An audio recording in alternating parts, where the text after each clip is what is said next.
The campus was buzzing out with the noise of students. I sat at the edge of the old stone fountain in the middle of the courtyard, clutching my coffee, staring at my phone, rereading the email for the 100th time, my chest tightening with every word. Jenny was sprawled on the bench across from me, her books forgotten in her lap as she stared at me with wide, disbelieving eyes. Wait. You're telling me this guy, this rich, mysterious billionaire, wants to pay you to marry him? She leaned forward, her ponytail swinging as she gawked at me. Yes, Jenny. I sighed, running a hand through my hair. My voice was low, even though no one around us was paying attention. $100,000. 1 year. No strings attached. Just a contract. Jenny's jaw dropped. Amy, that's insane.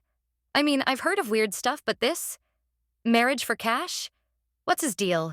Is he some creepy old guy? No, he's not old. I sipped my coffee, the bitterness grounding me.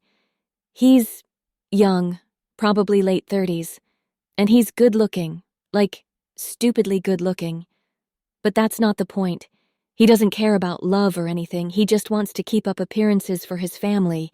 His mom is really sick, and apparently she wants to see him married before. My voice trailed off. Jenny softened at that, her gaze losing some of its sharpness. Before she dies? I nodded. Yeah. She exhaled, shaking her head. Okay, but still, why you are just 21, almost half of his age. And why a contract? Doesn't he have women throwing themselves at him? I shrugged, staring at the rippling water in the fountain. I don't know. He said he wants someone who's ordinary. Someone who won't complicate things. And I guess I fit the bill. Jenny snorted. Ordinary? You're the most stubborn, selfless person I know. And that's probably why you're even considering this, isn't it? For your family. Her words hit me harder than I wanted to admit. I looked away, blinking against the sting in my eyes. Mom's been skipping meds to save money, Jen. And Tommy, he's been working double shifts at the diner just to help with rent. Do you know how hard it is to watch your baby brother give up on college because we can't afford it? My voice cracked, and I swallowed hard. This money could change everything. It's just 1 year. I can do anything for a year. Jenny leaned back, her expression torn. I get it, Amy. I do. But it's just weird and risky. What do you even know about this creepy guy? Not much, I admitted. I know it sounds insane, but he's not some creep. He said he is a super successful billionaire alpha. Alpha? What does that mean? Jenny's voice laced with concern. I shrugged. I'm not exactly sure what it means, but maybe a good position like CEO. I continued. He wants someone normal. No drama, no complications, just someone to play the part for a year. He's rich, successful, and apparently cursed. Her head snapped up. Cursed? I laughed, the sound hollow. Yeah. He didn't say much, but apparently the woman he's married has died. Or at least that's the rumor. Jenny's mouth fell open again. And you're still thinking about this? I don't believe in curses, Jen. Besides, it's only for a year. Nothing's going to happen to me. She stared at me like I'd lost my mind. Amy, you're braver than me, I'll give you that. But this whole thing sounds like the start of a really bad rom-com. Or maybe a really good one, I joked, trying to lighten the mood. But my smile didn't quite reach my eyes. When I got home later that evening, the house was eerily quiet. The air smelled faintly of detergent and damp wood, and the dim yellow light from the kitchen flickered as it always did. Mom was sitting in her usual spot by the window, her frail hands resting on her lap, a knitted shawl draped over her shoulders. She looked up when I walked in, her tired eyes lighting up just a little. Amy, you're late. Everything all right? I hesitated in the doorway, suddenly unsure how to bring it up. Her face was pale, the lines of worry etched deep into her skin. How could I tell her?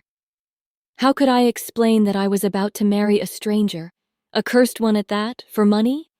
I sat down across from her, the wooden chair creaking under my weight. Mom, I need to talk to you about something big. Her brow furrowed. She stood up. First, have your dinner. You must be hungry, honey. I followed her to the kitchen table, staring at the chipped edge of my mug. The smell of spaghetti lingered in the air, but I couldn't bring myself to eat. Mom was across from me, her hands clasped tightly together, her face lined with worry. She looked smaller these days, like the weight of everything was physically shrinking her. Now tell me, what's on your mind, sweetheart? She asked softly, her voice as gentle as ever. I hesitated, clasping my hands together to keep them from shaking. There's this man. His name is Michael. He's offering me a contract. He wants me to marry him for a year. Just a year, and he'll pay us $100,000. Her expression froze, her eyes searching mine for some kind of joke. When she realized I was serious, her lips parted in shock. Amy, what? Why would anyone? It's not as bad as it sounds, I rushed to explain, my words tumbling over each other. His mom is really sick, and she wants to see him married before it's too late. He doesn't want a real relationship, just someone to play the part. It's purely business. She stared at me, her eyes wide and disbelieving. And you're actually considering this? Mom, think about it. I leaned forward, my voice desperate. This money could solve all our problems. We could pay off the house, get you the best doctors, and send Tommy to college. We wouldn't have to struggle anymore. Her hands trembled as she reached for mine. Amy, I don't know. It sounds too good to be true. But these kinds of things, they come with strings. I've thought about that, I said, squeezing her hands. But I've also thought about what happens if we don't do this. We're drowning, Mom, and I can't just sit back and watch. Tears welled up in her eyes and she looked away, her shoulders shaking. I hate that you feel like you have to carry this burden, Amy. You're so young. You should be living your life, not sacrificing it for us. It's not a sacrifice, I said, my voice firm. It's a chance to fix everything. And it's only a year. I can do this, Mom. For us. She looked at me for a long time, her eyes filled with a mix of fear and love. Then she nodded, her voice barely a whisper. Okay. If this is what you think is best, I'll support you. But promise me you'll be careful. I promise, I said, pulling her into a tight hug. That night felt endless. My body tossed and turned in bed, the thin sheets tangling around me like the doubts that twisted in my mind. But then I thought about the bills stacking up on the kitchen table, Tommy's goody smile when he came home after working late at the diner, exhausted but still trying to keep everything light for me and Mom. I thought about her, lying in bed struggling to catch her breath some nights, all because the bills had piled up higher than we could ever afford. We had no cushion, no safety net. I felt trapped in a never-ending cycle of worry, and Michael's offer, and it was the only way out. I picked up my phone, my fingers trembling slightly as I typed, "Michael, I'm ready for the deal." I pressed send, feeling a tight knot in my stomach, and almost immediately a reply popped up. I will send a car to pick you up tomorrow. Read the agreement paper before making your decision. I felt my pulse quicken, a mix of relief and fear. Sleep never came after that. The next morning, I stood in front of the small, cracked mirror hanging on our wall, trying to look like I wasn't falling apart inside. I settled on a blue blouse and faded jeans. Not that it mattered. I didn't have anything else to wear that felt right for what was happening. My dark hair fell over my shoulders, and I combed it until it shone, trying to distract myself from the sinking feeling in my chest. Just as I was slipping into my shoes, I heard the rumble of an engine, a deep, almost intimidating growl of a car that didn't belong anywhere near our dirt roads. When I looked outside the window, I froze. A sleek, black Rolls-Royce was parked in front of our hut. shining like something out of a dream. For a second, I thought I was hallucinating. The knock on the door startled me, and before I could move, my mother had opened it. The man standing there in his early 30s seemed completely out of place. He was tall, no, massive, with broad shoulders and a quiet strength that made the doorway look too small for him. His brown hair was tied in a loose bun, and his piercing blue eyes scanned the room before briefly settling on me. He had a sharp, handsome face with a dimple on his left cheek that softened him just enough to make him seem approachable, almost. He wore a sharp suit that screamed wealth, but it wasn't just the suit. It was the way he carried himself. Confident, commanding, like the world had been made for him. My mother's face lit up the moment she saw him, a brightness I hadn't seen in her eyes for years. She clasped his hand and pulled him inside. She must have thought he was Michael, the man who had made the deal. You're here! Please, come in! He gave a small smile and walked inside. She served him whatever scraps we had left, some bread and a bit of leftover soup. It's not much, but please eat. Mom, I protested, embarrassed, but the man didn't seem to mind. He sat at our tiny wooden table, his presence somehow making the whole room feel smaller. He nodded silently and ate without a word, his manners impeccable despite the humble meal. When he was done, she placed a hand on his arm and said, Please take care of my daughter. Her voice cracked slightly, desperation seeping through. He glanced at her, then at me, and nodded.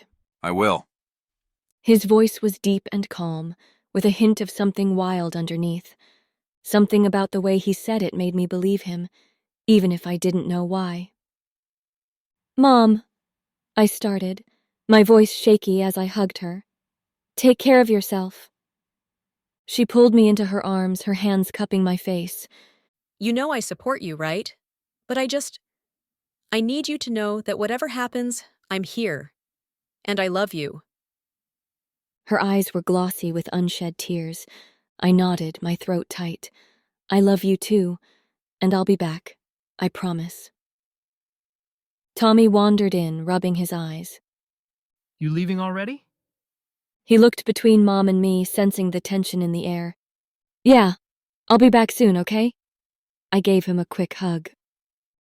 The man opened the car door for me like a gentleman, then slid into the driver's seat with ease, his movements precise and confident. Inside, the Rolls-Royce smelled like leather and something faintly woody, like pine. The seats were so soft I sank into them, feeling completely out of place in my second-hand shoes. I glanced at him out of the corner of my eye. His sharp jaw was set, and his hands gripped the steering wheel firmly. Finally, he broke the silence. I'm Rex, Beta of the Blood Moon Pack. I blinked, trying to process what he'd said. Beta? I echoed, the word foreign on my tongue. He smirked slightly, the dimple in his left cheek flashing. Second in command. Don't worry, you'll learn soon enough. Are you nervous? He asked, his gaze studying me for the briefest moment before turning his focus on the road. A little, I admitted, fiddling with the hem of my blouse. You should be. He said simply, glancing at me briefly with those piercing blue eyes. Michael doesn't make casual deals. That was it. He didn't offer more details, and I didn't ask. The air in the car grew thicker as the minutes ticked by, each one pulling me further into the unknown. We drove for what felt like hours, and when we finally arrived, I barely had time to process what I was seeing. The place that came into view was massive, tall stone walls that loomed above us, a fortress standing strong and unyielding in the distance. The gates opened silently as we approached, and I felt a chill race down my spine. Rex parked the car and opened my door for me again. I hesitated, staring up at the fortress. What happens now? He tilted his head, studying me for a moment. Now you meet Michael, and you decide if you're brave enough to stay. His words lingered in the air as I followed him through the gates, my heart pounding harder with every step. but I kept walking until he stopped in front of a cabin door that seemed out of place amidst the fortress's grandeur. It had a warmth to it. Flower boxes sat on the windowsills, and the faint smell of lavender seeped through the door. Rex knocked gently before opening it. Inside, the room was intimate and cozy. A man sat on the edge of the bed, gently feeding a woman who looked to be in her mid-30s. His hands trembled slightly as he fed her. The woman, her fragile frame wrapped in a soft cream-colored blanket, resisted with a weak pout. She was undeniably beautiful, but there was a fragility about her. Gorgeous green eyes that had lost their spark. Her dark, long hair fell in loose waves around her pale face, but her behavior was childlike, almost playful. Her eyes darted toward us briefly before she turned back to him. It's just one more bite, Eve. The man coaxed, his voice low and gentle. Come on, for me? She sighed dramatically, letting him feed her another spoonful. Michael, she's here. Rex said, his voice breaking the quiet intimacy of the moment. Michael wiped his hands on a napkin, kissed the woman on her forehead, and whispered, I'll be back, okay? He cupped her face with a tenderness that twisted something deep in my chest. When he turned to face me, I couldn't help but notice how striking he was. Michael wasn't conventionally handsome, but there was something magnetic about him. His sharp jawline, salt and pepper hair, and deep-set hazel eyes gave him a rugged, weathered charm. His presence demanded attention, not with arrogance, but with authority. He motioned to a small table near the corner, and I sat down while Rex stood silently beside him, his arms crossed. The weight of their combined stares made me feel small, like a cornered rabbit. Michael folded his hands on the table and leaned forward slightly. His voice was measured, almost clinical. You understand why you're here, right? I nodded, my throat dry. I'll get straight to the point. He continued. This marriage is a contract. It lasts 1 year, no more, no less. You'll get half of your payment after signing, and the other half when the year is over. I swallowed hard, gripping the edge of the chair. There will be no strings attached when it's done. He said firmly. We will part ways as if this never happened. You'll be free to live your life, and I'll go back to mine. Michael's gaze shifted slightly, softening for just a moment before his next words hit me like a ton of bricks. My wife isn't dead, Amy. I blinked, confused. She's unwell. He explained, glancing briefly toward the bed. After we married, Eve became mentally disabled. I can't leave her, I won't. She's my responsibility, my heart. That means I'll never be your husband in the true sense. Don't expect loyalty or love from me. The air in the room seemed to grow heavier. My chest tightened as I tried to process his words. The final condition, Michael said, his tone hardening again, is that there may be moments of intimacy between us, not for desire, but to maintain appearances. People will need to believe this marriage is real. I stared at him, my mind spinning. He wasn't asking for my love, but he was asking for my dignity, my time, my trust. Are you sure about this? Michael asked, his voice low but steady. His eyes searched mine, almost daring me to back out. I thought of my mom, her tired eyes and frail hands. I thought of the bills piling up, the days I spent scavenging for hope where there was none. This was my chance, my only way out. I'm sure, I whispered, though my voice wavered. Michael slid the contract toward me, a pen resting on top. My hand shook as I picked it up, my fingers cold and clammy. Rex's gaze lingered on me, unreadable but intense, as if he were silently questioning my decision. I hesitated for just a moment before pressing the pen to the paper. As the ink bled into my signature, I felt a strange mix of dread and determination settle in my chest. Michael leaned back in his chair, nodding slightly. It's done. Half of the money will be credited to your account right now. He said firmly, turning to Rex. Rex. Yeah. Rex responded immediately, pulling his phone from his pocket. Within seconds, I saw the notification flash on my screen. The money was in my account. Michael stood then, his movements brisk but deliberate, and extended his hand. I shook it, his grip firm but impersonal. Welcome to the fortress. He said, his voice devoid of warmth. Then, glancing at Rex, he added, Show her to her room. Rex opened the door for me, his expression still unreadable. As I stepped out into the dimly lit hallway, I felt a knot tighten in my stomach. This wasn't just a deal, it was the beginning of something I couldn't fully understand yet. Rex walked beside me, his broad frame a silent comfort and a reminder of the world I was stepping into. I glanced at him, searching for some hint of reassurance, but he remained quiet, his blue eyes focused ahead. Rex opened the heavy wooden door, and as it creaked on its hinges, I stepped inside. The room was massive, bigger than our entire house. My breath caught for a second. The walls were painted a soft cream, with gold accents trimming the high ceilings. A plush rug covered most of the floor, its intricate patterns so delicate it almost seemed too fancy to walk on. This is your room. Rex said, his deep voice calm and measured. He stood just behind me, his broad shoulders leaning casually against the doorframe. I turned slowly, taking in every inch of the space.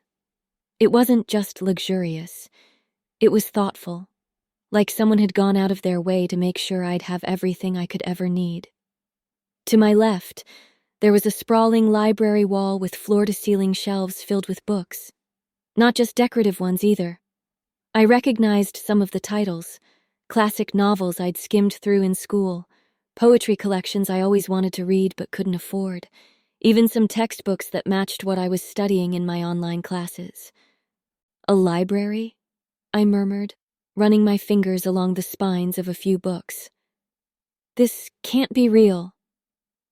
Rex didn't answer, but I could feel his eyes on me as I walked further into the room. To the right, there was a walk-in wardrobe, its mirrored doors glinting in the warm light from the chandelier overhead. I slid the door open and gasped. It was like stepping into a boutique. Dresses in every color and style hung neatly, their fabrics shimmering under the light. Casual clothes, sweaters, jeans, and jackets were folded perfectly on shelves. Below them, an entire rack of shoes, heels, flats, boots, and sneakers, lined up in perfect rows. I couldn't help it. A laugh bubbled out of me as I picked up a pair of glittery heels that looked way too fancy for anything I'd ever wear. I don't think I'll need these, I said, holding them up and smiling at Rex. He didn't smile back, but there was something soft in his expression, like he was trying to hide amusement. You'd be surprised. He said simply. I set the heels down and wandered to the bed. It was huge, with a soft white comforter that looked fluffier than any cloud I'd ever seen. A matching armchair sat by the window, which overlooked a garden filled with roses. The smell of fresh flowers wafted in through the slightly open glass, carried by the gentle evening breeze. This is... I turned to Rex, struggling to find the words. This is too much, It's what you agreed to. he said with a shrug, his arms crossed over his chest. He was leaning against the wall now, watching me with that same unreadable look. I couldn't hold back my excitement anymore. Grabbing my phone from my pocket, I quickly dialed my mom's number. She picked up on the second ring. Mom, I said, my voice a mix of relief and excitement. Amy, are you okay? Her voice was laced with worry as usual. I'm fine, Mom, I said, pacing the room. You won't believe it. It's like a dream here. And guess what? I got the money already. I'm going to send it to you right now. Pay the bills, buy your meds, and get something nice for yourself and Tommy, okay? Maybe some new clothes for him. And you, get those shoes you've been wanting. There was a long pause on the other end of the line. When she finally spoke, her voice trembled. Thank you, sweetheart. I don't know what we'd do without you. Tell me, what should I make when you come back? I tapped my finger against my cheek, thinking, okay. You'll make roasted chicken, mushroom risotto, and, oh, berry tart. Tears blurred my vision as I realized I wouldn't see Mom for a long time. I love you, Mom, I whispered, my lips trembling. Tell Tommy I said hi. I love you too, honey. I ended the call and let out a breath I didn't realize I was holding. When I turned back around, Rex was still standing by the door, his arms now resting at his sides. Michael did all this, didn't he? I asked, motioning to the room. His face as stoic as ever. Yeah, he arranged everything for you. Tell him that I thanked him, I said, glancing at the room. For a moment, just a brief moment, the corner of his mouth twitched up into the faintest smile. It was gone almost as quickly as it came, but I saw it. You should rest. He said, his tone shifting back to businesslike. Dinner's in an hour. I'll come get you. With that, he turned and walked out, closing the door behind him. I stood there for a second, staring at the closed door, before collapsing onto the bed. The mattress was as soft as it looked, and I sank into it with a sigh. This was real. Somehow this was my life now, and I wanted to let myself enjoy it. I was still curled up on the massive bed, lost in thought, when there was a knock at the door. The sound was firm, but not impatient. It's dinner time, Rex said from the other side. His deep voice carried through the door, even though he hadn't raised it. Coming! I called, quickly smoothing down my sweater. I glanced in the mirror. My hair looked a little messy from lying down, but there wasn't much I could do now. I took a deep breath and opened the door. Rex stood there, his usual calm expression in place. He was dressed simply, black slacks, a dark button-up shirt rolled at the sleeves, but somehow he made it look effortlessly put together. His sharp jawline and cool demeanor gave nothing away. Follow me, he said, turning without waiting for a response. My sneakers squeaked lightly on the polished floors as I tried to keep up with Rex's long strides. I could feel his eyes flicker toward me briefly before he broke the silence. You'll meet Mom Clara there. Michael's mom? I asked, my curiosity pulling my gaze to him. He nodded, his expression unreadable as he turned his focus back to the hallway ahead. When we entered the grand dining hall, my breath caught in my throat. A chandelier hung from the high ceiling, its crystals casting soft light that danced on the dark wood of the table.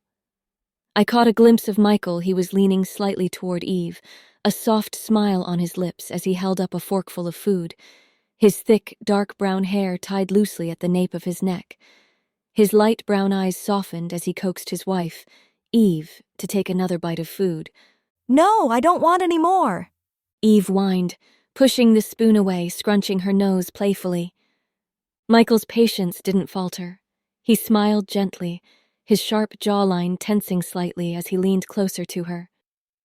Just one more bite, love, he said softly, his deep voice carrying an unusual tenderness. He cupped her cheek, his thumb brushing her skin lightly. For me? Eve hesitated but eventually opened her mouth. As Michael fed her, I felt a strange mix of emotions. I thought I should feel jealous. The man I'm supposed to marry was feeding another woman. But instead, all I felt was a deep, unsettling sympathy for Eve. Something about her fragility, her childlike demeanor, tugged at a part of me I didn't expect. The older woman beside them noticed me first. Her face lit up, and she stood quickly, her chair scraping softly against the floor. She had a warm, motherly presence, with kind eyes and silver-streaked hair that she wore in a neat bun. You must be Amy, she said, her voice filled with excitement. Before I could answer, she was already pulling me into a hug. I froze for a second, not expecting the sudden affection, but her embrace was so genuine it was hard not to relax. When she stepped back, Michael stood and cleared his throat. Amy, this is my mother, Clara. It's so lovely to meet you, dear. Clara said, still holding onto my hands. I can't tell you how happy I am that you're here, and even happier that you've agreed to marry my son. My cheeks burned at her words. I glanced at Michael, who was still sitting beside Eve, his expression unreadable. Eve, however, was no longer eating. She was staring at me, her green eyes narrowing slightly. Who is she? She asked, her tone sharp and almost accusing. Michael turned to her calmly, his hand resting lightly on her shoulder. She's here to care for us as a family member. He said, his voice steady but without much detail. Eve didn't look satisfied with his answer. Her lips pressed into a thin line, and she glanced back at me with suspicion, as if she could sense there was more to the story. Rex took the seat next to Clara as dinner continued. The food was delicious: roasted chicken, mashed potatoes, and steamed vegetables, but I found it hard to focus on eating. Clara asked me about my new room, and I managed a polite smile as I answered. "Yes, it's lovely," I said, thinking of the cozy library and the wardrobe filled with dresses. Clara beamed at me, but Eve's glances never stopped. She would look at me, then whisper something to Michael, who only responded with patient smiles or soft words I couldn't hear. Eventually, Michael stood, gently guiding Eve from the table. Let's get you to bed. He murmured to her, his hand resting on the small of her back. Eve pouted again, but let him lead her out of the room. She cast one last glance over her shoulder at me before they disappeared down the hall. Rex and Clara stayed a while longer, chatting lightly about the estate and its history, but my mind kept drifting back to Michael and Eve. The way he cared for her was so gentle, so full of love, and yet there was a wall between them, something invisible but heavy. When I finally returned to my room, I couldn't shake the feeling of Eve's eyes on me, or the warmth in Michael's voice when he spoke to her.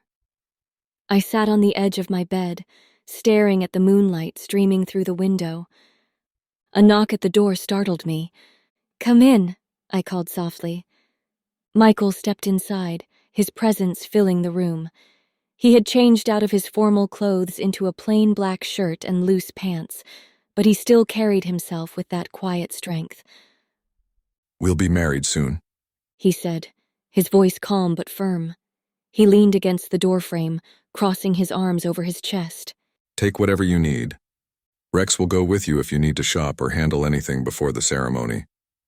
I nodded, my throat suddenly dry. Okay. Michael's gaze lingered for a moment longer before he straightened. Good night, Amy. He said, his voice low and steady. Then he turned and left, closing the door quietly behind him. The moonlight spilled through the window, casting a pale glow on the wooden floor of my room. I couldn't sleep.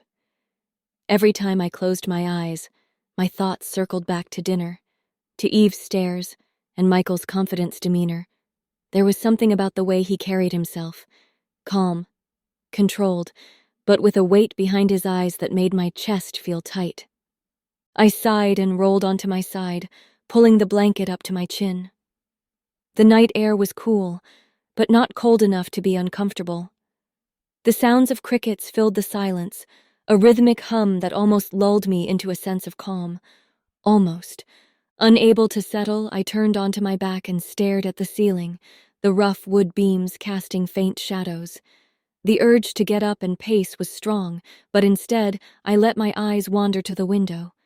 The curtains swayed slightly with the breeze, revealing a clear view of the woods just beyond the estate. That's when I saw him. Michael. He emerged from the tree line. The forest seemed to part for him, branches bending almost imperceptibly as he moved. His movements were fluid, predatory, like a panther navigating through dense jungle. My breath caught in my throat as I watched him. He was facing the trees, his back to me at first, but then he turned slightly, giving me a glimpse of his profile. His sharp jawline was illuminated by the moonlight. His light brown eyes scanned the woods briefly, their intensity even visible from where I lay. Slowly, deliberately, his hands moved to the button of shirt. First, his collar loosened, then another button, and another. My heart hammered in my chest too loudly. My fingers gripped the bedsheet, knuckles turning white. My gaze was glued to him as he slipped the shirt from his shoulders, revealing his bare and strong chest. My breath hitched, and I felt my fingers curl into the blanket. I had never seen a man like this before.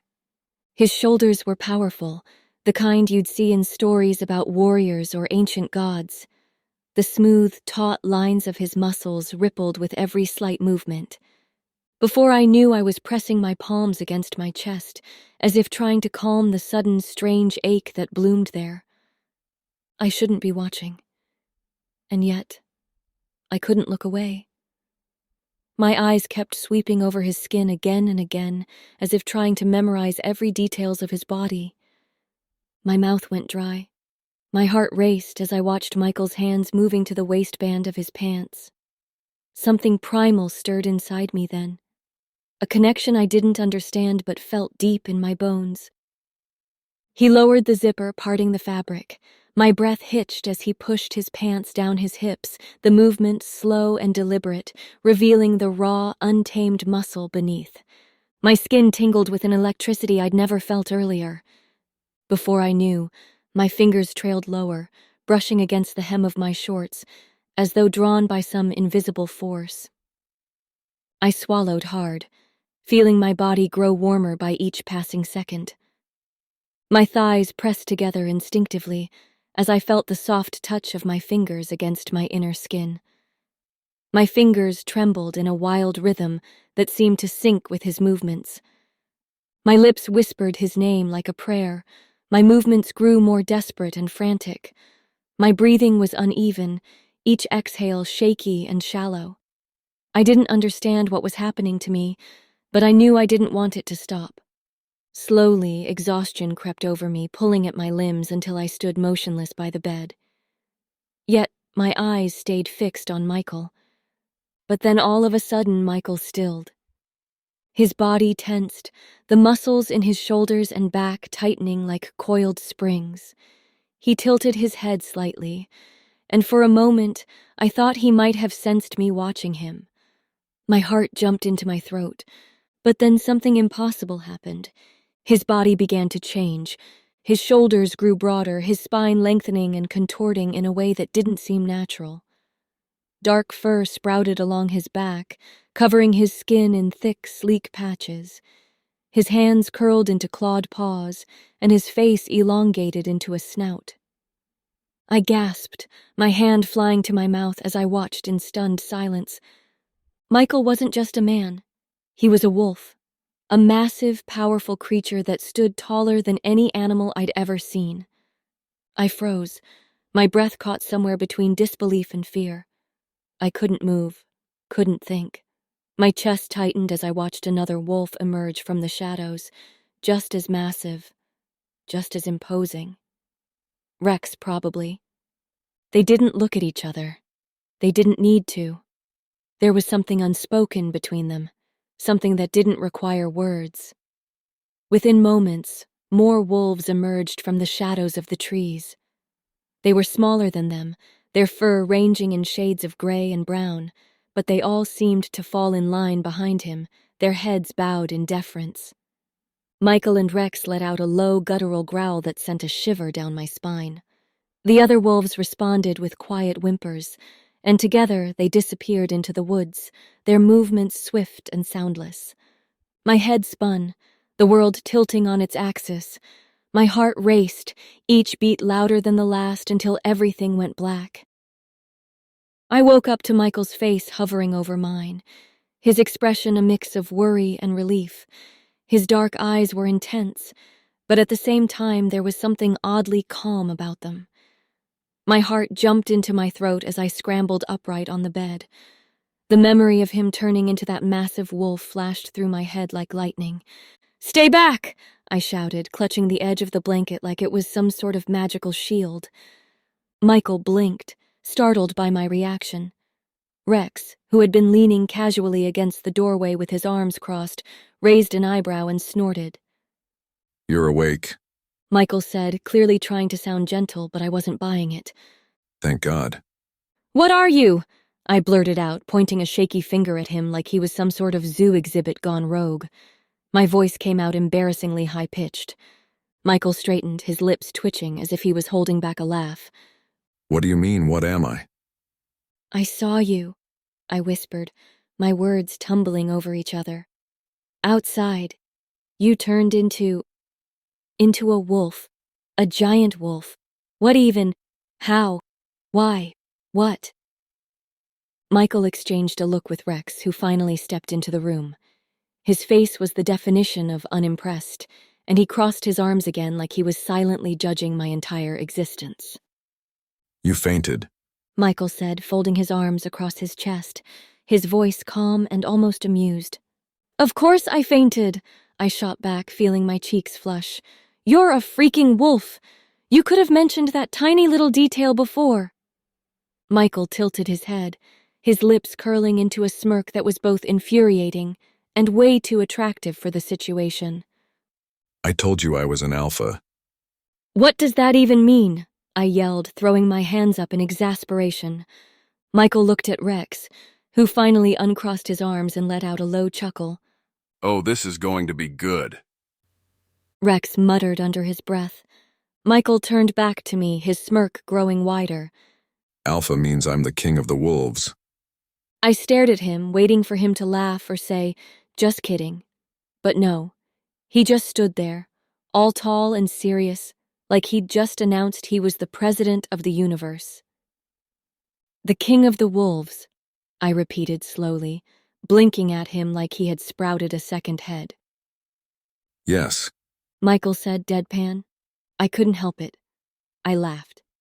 It started as a nervous chuckle but quickly spiraled into full-blown hysterics. I doubled over, clutching my stomach as tears formed in the corners of my eyes. You! I wheezed. You're serious? Like, full-on? No joke serious? Michael's brows knitted together, his smirk faltering just slightly. Rex, on the other hand, was grinning now, clearly enjoying the show. Why is this funny? Michael asked, looking genuinely confused. Because, I gasped between laughs, because it sounds like something out of a fantasy novel. Oh, I'm the king of the wolves, bow before me. I waved my arms dramatically, trying to imitate his deep voice. Rex outright laughed at that, clapping a hand on Michael's shoulder. She's not wrong, he said, grinning. Michael glared at him before turning back to me. I wasn't trying to be dramatic. He muttered, his voice tinged with annoyance. Oh, sure, I said, wiping at my eyes. Totally normal thing to drop on someone after they just watched you transform into a monster. I'm not a monster. Michael said, his tone firm but calm. Well, you're definitely not normal, I shot back, still trying to catch my breath. Rex pushed off the wall, stepping closer but keeping enough distance to avoid overwhelming me. All right, Amy, listen. No one's going to hurt you. Michael isn't going to hurt you, and neither is anyone in the pack. You've got our word, he said, his voice deep and smooth, calming, and I eyed him suspiciously. And why should I trust you? You're a wolf too. Rex shrugged. Fair point. Michael groaned, pinching the bridge of his nose. Amy, you're making this way more complicated than it needs to be. I glanced at him, and before I could respond, Michael stood, his movements slow and deliberate. You should get some rest, he said. Then, as if sensing the storm of emotions brewing inside me, he added, Or maybe you should go for shopping. I blinked, caught off guard. Shopping? He gave a small, calculated smile, and for the first time since I woke up, it looked almost genuine. Yeah. Why don't you go shopping? Our wedding is near and you need to buy the wedding outfits. Also, you will get some fresh air, he added. I hesitated, my mind still reeling from everything that had happened. But the idea of doing something normal, something human, was tempting. Okay, I said finally, my voice quiet but steady. Michael's eyes softened and he nodded. Good. Take your time getting ready. With that, he turned to walk away. Rex followed him out, but not before casting one last smirk at me. As Michael reached the doorway, he paused, His hand slipped into his pocket, and he pulled out an ATM card. Walking back to me, he extended it with a calm but firm expression. Keep this. He said simply, his tone leaving no room for refusal. When they left the room to give me time to get ready, I stood there frozen for a minute, staring at my reflection in the mirror. My hair was a wild mess, like my thoughts, and my skin was paler than usual.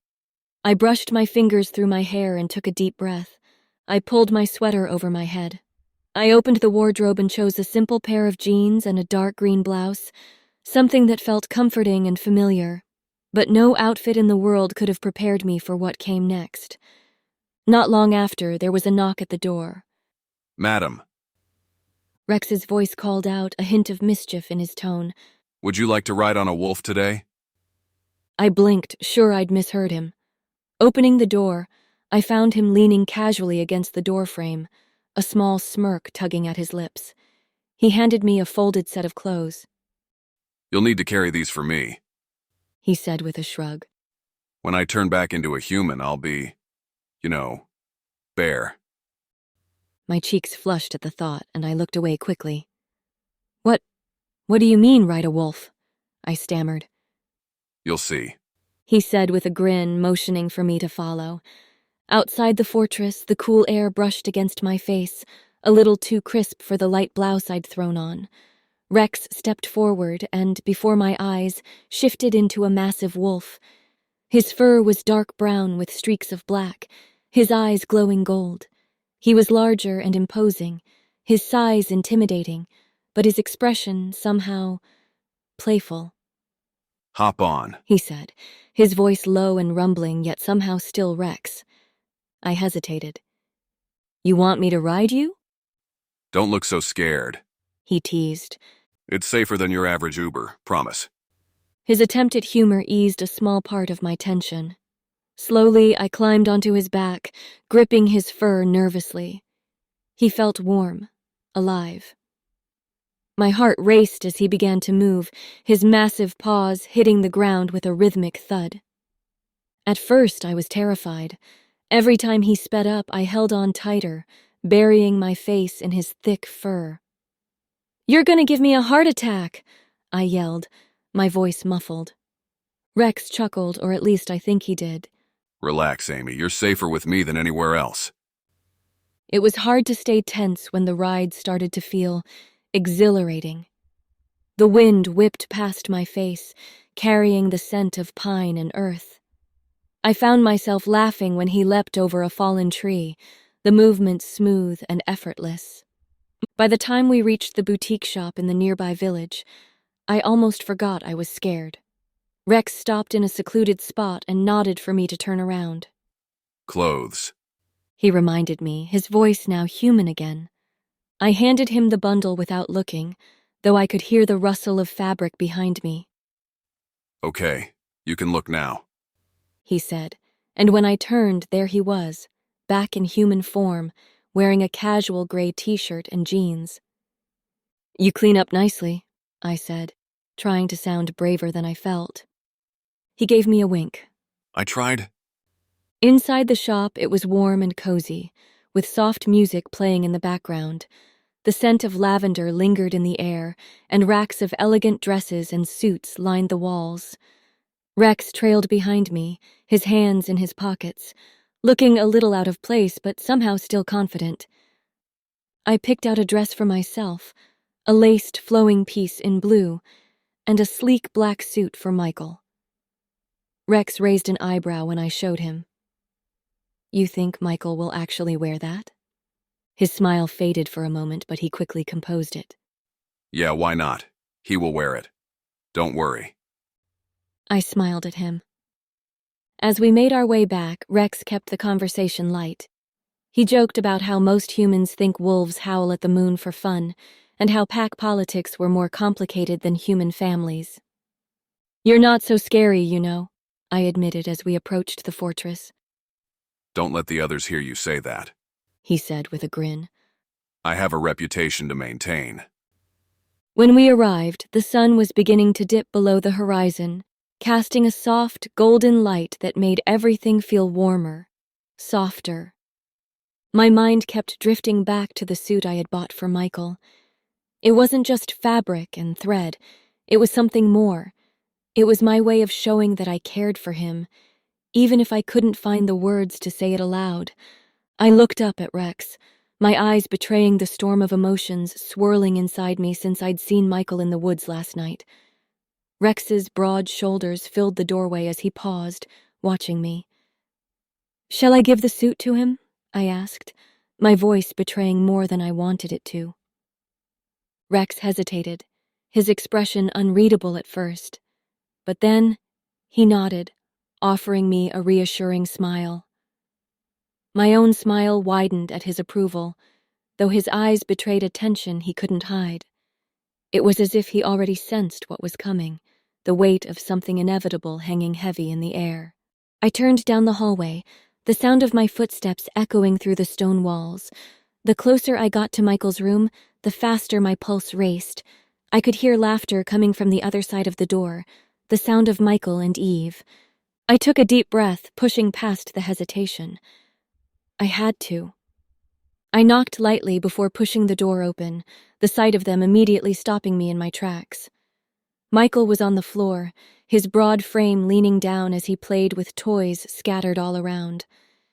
Eve sat beside him, laughing, her hair falling in soft waves around her shoulders. It was such an intimate moment, one that shouldn't have hurt so much, but it did. I whispered his name, barely louder than a breath. "Michael." He looked up, his eyes softening when he saw me standing in the doorway. Eve noticed me too, her smile faltering just for a second before it returned. Come in, Amy.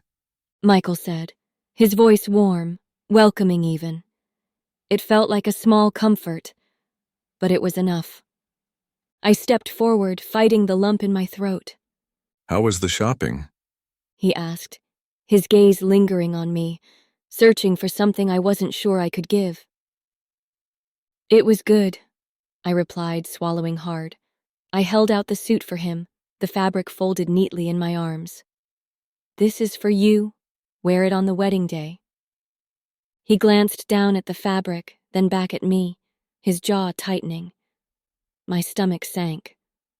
Thanks, He said, but there was something in his voice that wasn't quite right. but I'm sorry. I can't wear it. The words hit me like a slap in the face, the sting sharp and instant. "Why?" I demanded, my voice trembling before I could stop it. "Why can't you?" His eyes softened, but the answer was already there, unspoken yet clear in his gaze. Because I wear what Eve chooses for me. He said quietly, his voice laced with finality as his eyes flicked toward her. I can't change that, I'm sorry. Eve glanced up at me with those wide, innocent eyes and gave a small, almost apologetic nod, as if to confirm his words. Without saying another word, I turned and fled from the room. Tears welled up in my eyes before I could stop them, my footsteps echoing down the long stone hallway. The world felt too small, too suffocating. It felt like everything I'd been hoping for had just crumbled. I didn't know how far I'd gone when I stumbled into Rex. His sharp eyes immediately caught mine, and he didn't have to ask. He knew. Hey, He said softly, reaching out to steady me when I swayed. what happened? I could barely get the words out. He said he won't wear it, I choked out. He won't wear the suit. Rex's expression softened, his lips pressing together in that thoughtful way he had. He took a step closer to me, his gaze steady. Amy, listen to me. He will wear it. You'll see. His voice was firm, but there was an undertone of something else, something deeper, maybe. Like he truly believed it. Like he saw something in Michael that I couldn't. Rex's hand reached out, and before I could stop him, he gently placed it on my shoulder.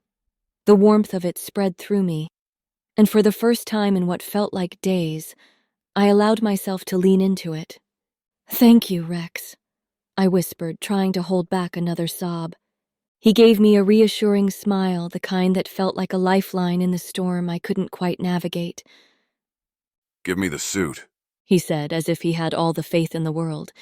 The morning sunlight streamed through the thin curtains, painting the small room in soft golden hues. I was still tangled in my blanket, half asleep, when a sharp knock on my door startled me. Amy, get ready, we're leaving soon. Michael said from the other side. Where are we going? I called back, rubbing my eyes. To the witch. He replied, leaving no room for questions. He didn't explain, just added, Wear something that suits the position of Luna, please. he said, his tone firm but not unkind, as if he were reminding me of a role I was yet to accept fully. A shiver ran down my spine at his words. I climbed out of bed, my bare feet brushing against the cool wooden floor. I stood in front of my royal closet. After some hesitation, I picked a soft, beautiful gown. It was deep blue, flowing, with lace details around the sleeves. It was not what I usually wore, but it hugged my slim frame just right. My fingers trembled slightly as I tied the sash around my waist. What was this about? After braiding my long blonde hair loosely, I glanced in the mirror. My sea-green eyes caught the light, but they held a nervous edge. Michael was waiting, leaning against his Rolls-Royce, the early morning mist swirling around him. He looked impeccable as always, black shirt, tailored pants, and his dark hair perfectly combed back. His piercing eyes locked onto me for a moment, lingering longer than usual, before he gave a small nod. Let's go. He said, opening the door to his sleek Rolls-Royce parked outside. I slid into the car, the leather seats cold against my skin. The drive was silent. Michael kept his eyes on the road, his jaw tight, while I watched the scenery blur past.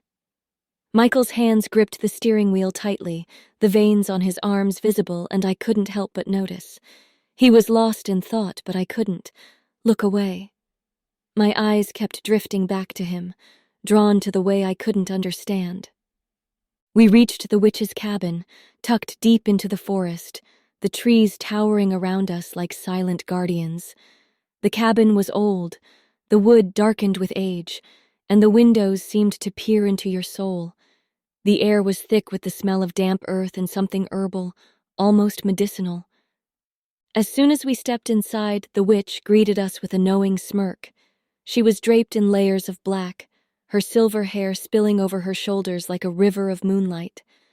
Her eyes, sharp and piercing, seemed to see right through me. Finally, She drawled, her voice tinged with mockery. someone willing to bear the curse with you. Michael's jaw tightened. Amara, enough. He snapped, his voice low but commanding. He turned to her, his shoulders tense. Tell me, is there any other way? Something, anything, that can stop Amy from facing the consequences of marrying me. Amara's expression softened, but only slightly. She shook her head. Michael, you know the curse better than anyone. There's no escaping it. Michael's face fell. It was like watching the weight of the world crush him in real time. He stared at the floor for a moment and then looked up at the witch, his voice thick with guilt. Amy is too young for this. I don't want her to suffer because of me. My stomach twisted at his words. I never thought he cared about me, but he did, more than I had imagined. I took a step closer to him, my heart pounding. It's okay, Michael. I chose this, I said softly, my voice steady despite the emotions swirling inside me. Amara sighed, pulling a small vial from the folds of her dress. The liquid inside was a shimmering gold, swirling like it was alive. This potion She explained, handing it to me. will minimize the effects of the curse. Drink it right before he slides the ring onto your finger. It won't erase the curse completely, but it'll protect you from its worst effects. I held the vial carefully, the glass cool in my palm. Thank you, I said, my voice steady, even though my heart was pounding. As we turned to leave, the witch called out, Amy, wait! Michael glanced back but continued out the door, leaving me alone with her. The witch's gaze bore into me. Why are you doing this, Amy? She asked, her tone almost gentle. Is it for the money? I hesitated. At first, yes, I admitted, my voice barely above a whisper. I thought if I could help my family, nothing else mattered.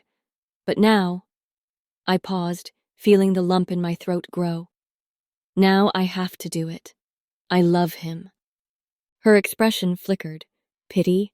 Sadness? She shook her head, her silver hair catching the dim light. It's not love, child. Just attraction. You're half his age. She hesitated. This madness for him will destroy you. I straightened, meeting her gaze with as much confidence as I could muster. If it's going to destroy me, so be it. She sighed, stepping back. You're braver than I thought. She murmured. I walked out of the cabin, my heart heavy but resolute. Michael was waiting by the car, his hands in his pockets. What did she say? He asked, his eyes scanning my face. Nothing important, I lied, slipping the vial into the pocket of my gown. He nodded, opening the car door for me again. As we drove back, the silence between us wasn't uncomfortable. It was loaded, charged with unspoken words. I watched his profile as he drove, the way his jaw clenched and unclenched, the way his hands tightened on the wheel. I'll protect you. You won't regret making the deal, he said suddenly, breaking the quiet.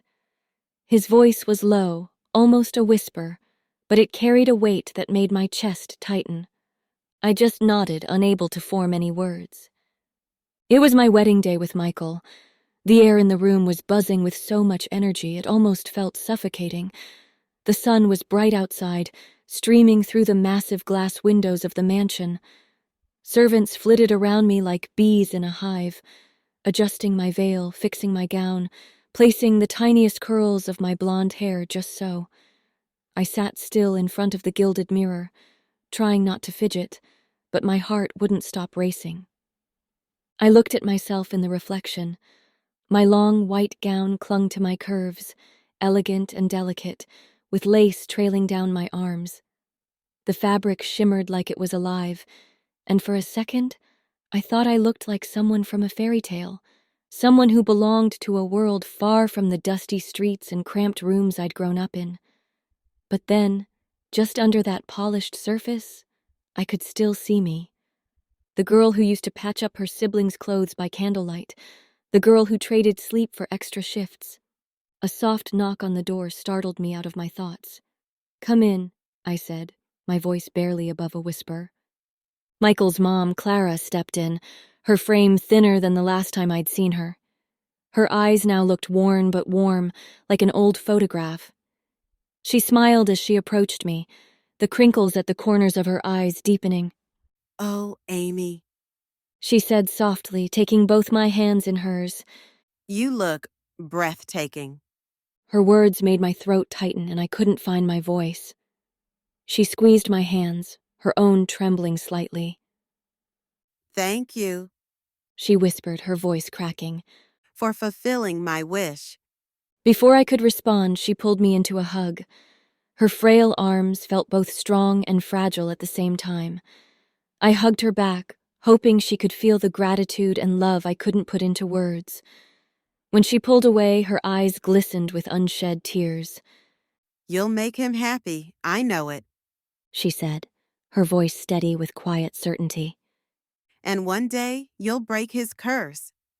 Her gaze drifted to the window, as if she could already see that future unfolding before her eyes. Then she left, her steps slow but sure, leaving me alone again with my thoughts. The small glass bottle the witch had given me sat on the vanity, its contents shimmering faintly. My fingers hovered over it. I could still hear Amara's voice in my head. "Drink this before he slides the ring on your finger." With a deep breath, I uncorked the bottle and tipped it back. The liquid burned slightly as it went down, leaving a bitter taste on my tongue. I stood, smoothing down my gown and headed toward the grand hall. The sound of music and voices grew louder as I neared, each step feeling heavier than the last. At the bottom of the grand staircase, Rex was waiting for me. He was dressed sharply, as always, his dark hair neatly combed back. When he saw me, his eyes widened slightly, a small, crooked smile playing on his lips. You look He paused, letting his eyes sweep over me. beautiful, Amy. "Thank you," I said softly, feeling a warmth creep into my cheeks. Then Michael appeared. He stood tall, commanding, but he wasn't wearing the suit I'd given him. My heart sank a little, but instead, he wore a suit I'd never seen before. Dark, formal, perfect, but not mine. I couldn't hide the flicker of disappointment on my face, and Rex noticed. He leaned in slightly, his voice low so only I could hear. He'll wear it. Rex said, his tone quiet but firm. I'll make sure of it. I promised, didn't I? I gave him a puzzled look, but Rex just winked and walked away. The ceremony began shortly after, and I felt like I was floating through it, my body moving on autopilot. Michael and I stood together at the altar, and I could feel the heat of his presence next to me. He looked at me with an expression I couldn't quite read, something between gratitude and resignation. I know this is a deal, He said softly as the officiant prepared to begin. but thank you, Amy, for marrying me. His words surprised me, and for a moment, the air between us felt lighter. I smiled at him, a genuine smile that reached my eyes. Then, out of nowhere, Rex appeared holding a glass of champagne. He walked up to Michael and stumbled slightly, intentionally, I think, and the golden liquid spilled all over Michael's suit. Rex! Michael snapped, his voice sharp. What the hell? Relax. Rex said casually, grabbing a napkin. Come on, let's get you cleaned up. I've got a suit upstairs that'll fit you. Michael grumbled but followed Rex out of the hall. I watched them go, my chest tightening with nerves. When they returned, my breath caught. Michael was wearing the suit I'd chosen for him, a deep navy blue with subtle silver accents. It fit him perfectly, accentuating his strong build and giving him an air of quiet sophistication. My heart swelled as I saw him, and when I glanced at Rex, he was looking at me with a knowing smile. He leaned close as he passed behind me, his lips brushing near my ear. I told you I'd keep my promise. He whispered. I turned my head slightly, catching his eyes. There was something in his expression, something playful but restrained. I gave him the smallest smile in return, my heart tugging in two directions at once. The ceremony continued, and soon Michael and I exchanged rings. His hands trembled slightly as he slipped the band onto my finger, and I felt a rush of emotions I couldn't quite name. After the officiant pronounced us husband and wife, Michael turned to me, his eyes searching mine. His hand trembled as he cupped my face, his thumb brushing lightly against my cheek. He leaned in slowly, his lips brushing mine with a tenderness I hadn't expected. It wasn't the fiery kiss I'd imagined, but something softer, more hesitant. For a moment I melted into him, my hands gripping the fabric of his suit as if holding on for dear life. But then Michael pulled back, his voice low and steady. I think that's enough. He whispered, breaking the kiss. Reality crashed down on me as my eyes fluttered open. That's when I noticed Rex. He was standing off to the side. His expression was unreadable, but his jaw was clenched tightly. The party ended in a blur of polite smiles and endless conversations. My cheeks ached from all the forced grinning, but it was over now. Clara guided me upstairs to Michael's room. Her grip on my arm was gentle but firm, the way a mother leads a child through an unfamiliar place. My shoes clicked against the polished wood floors, the sound echoing faintly in the quiet hallway. The deep blue curtains framed a window that let in the pale glow of moonlight, softening the room's sharp edges. Eve sat cross-legged on the bed, her messy brown hair framing her face like a child who'd been caught mid-play. She was holding a doll, whispering something to it that I couldn't make out. Clara's voice broke the moment. Eve, come with me. Her tone was gentle, patient, but firm, like she was talking to a child. Eve looked at me with wide, innocent eyes. Stay, but don't touch Michael. Her words hung in the air, oddly sharp for someone with such a soft demeanor. I froze, unsure how to respond. My throat felt tight, but Clara quickly intervened, taking Eve by the hand. Come on, darling, She said, throwing me an apologetic glance over her shoulder. I glanced at the mirror, my fingers lightly brushing over my lips, where Michael's touch lingered, warm and electric, as though his touch had left a mark deeper than skin. I closed my eyes for a moment, the memory replaying in vivid detail. My chest tightened and I let out a shaky breath. The door creaked open and Rex stepped in. He was as composed as ever, leaning casually against the doorframe. His shirt was slightly untucked, and his tie hung loose around his neck, his dark eyes scanning the room quickly before landing on me. Will you be comfortable here?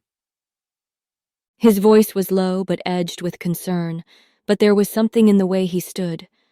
Too close to the door, like he wasn't sure if he should stay or leave. Before I could answer, Michael strode into the room. His tall and broad frame filled the space instantly, and I felt the air shift. He didn't even look at Rex at first. His eyes were on me. Not for me, but for Mom and everyone else. She'll stay here. He said, his voice sharp as steel. Then his gaze flicked to Rex, sharp and questioning. What are you doing here, Rex? Rex shrugged, a faint smirk tugging at the corner of his mouth. Just making sure she's comfortable. Michael didn't respond right away, just gave a curt nod. Good night, Rex. Rex hesitated for a moment, his eyes lingering on me longer than usual, as if he wanted to say something but couldn't, and then he finally turned and stepped out of the room. Michael turned to me, his expression softening, though his brows still held the tension of whatever thoughts were running through his mind. I don't know if you're comfortable or not, He began, his voice quieter now. but I need my mom to believe we're husband and wife. She doesn't trust easily. Before I could process his words, he was on me. His hands pressed into the mattress on either side of me as he leaned over, his breath warm against my skin. I'm sorry? He whispered, his voice a mix of apology and determination. His warm and calloused hands grazed the edge of my gown, easing it down my collarbone. His lips followed, pressing against my bare skin. His kisses were open-mouthed, desperate, like he was trying to convince himself as much as he was convincing his mother. The warmth of his breath against my skin sent shivers down my spine. I gasped, my hands trembling as they found their way to his chest. I fumbled with the buttons of his shirt, my fingers clumsy but determined. My fingers brushed against his skin, and he let out a soft, almost inaudible sigh. Michael deepened the kiss, his tongue sliding into my mouth with a desperation that made my head spin. I kissed him back, my body responding to his touch, even as my mind screamed that this wasn't real. But it felt real, too real. In that moment, I caught something out of the corner of my eye. Clara. She stood just beyond the doorway, her thin frame outlined in the dim hallway light. Her face softened, a flicker of happiness crossing her usually stern features before she disappeared.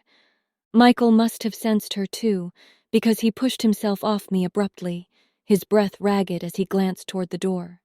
He turned to me, guilt carving lines into his face.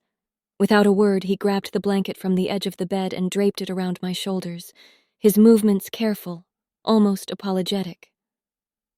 I'm sorry. He muttered, his voice tight, his gaze fixed anywhere but on me. I had to, for her to believe. I sat up, clutching the blanket to my chest, my emotions tangled in ways I couldn't explain. Anger bubbled up inside me, hot and sharp, but I didn't say anything. What could I say? That I hated how much I'd loved every second of it? That I hated myself for falling for a man who could never love me back? Michael's jaw clenched as he stood there, hands resting on his hips, as if he knew he'd crossed a line but didn't know how to fix it. Finally, he broke the silence. Would you like to change into something more comfortable? He asked, his tone softer now, almost hesitant. I scoffed. Into what? Michael moved to the wardrobe, his broad shoulders tense as he rummaged through the clothes. He pulled out a pair of loose-fitting night pants and a soft, oversized t-shirt. You can try mine. He said, turning to face me. They'll be loose. Comfortable. I didn't respond right away, just stared at him. Finally, I said, turn around. I don't like strangers watching me when I change. Something flickered in his eyes, guilt maybe, but he nodded and turned his back to me. I quickly slipped into the clothes, the fabric soft against my skin. Okay, I said quietly. You can turn. He did, his gaze sweeping over me for just a moment before he grabbed a pillow from the bed and laid it on the floor. I'll sleep here, he said, his voice soft.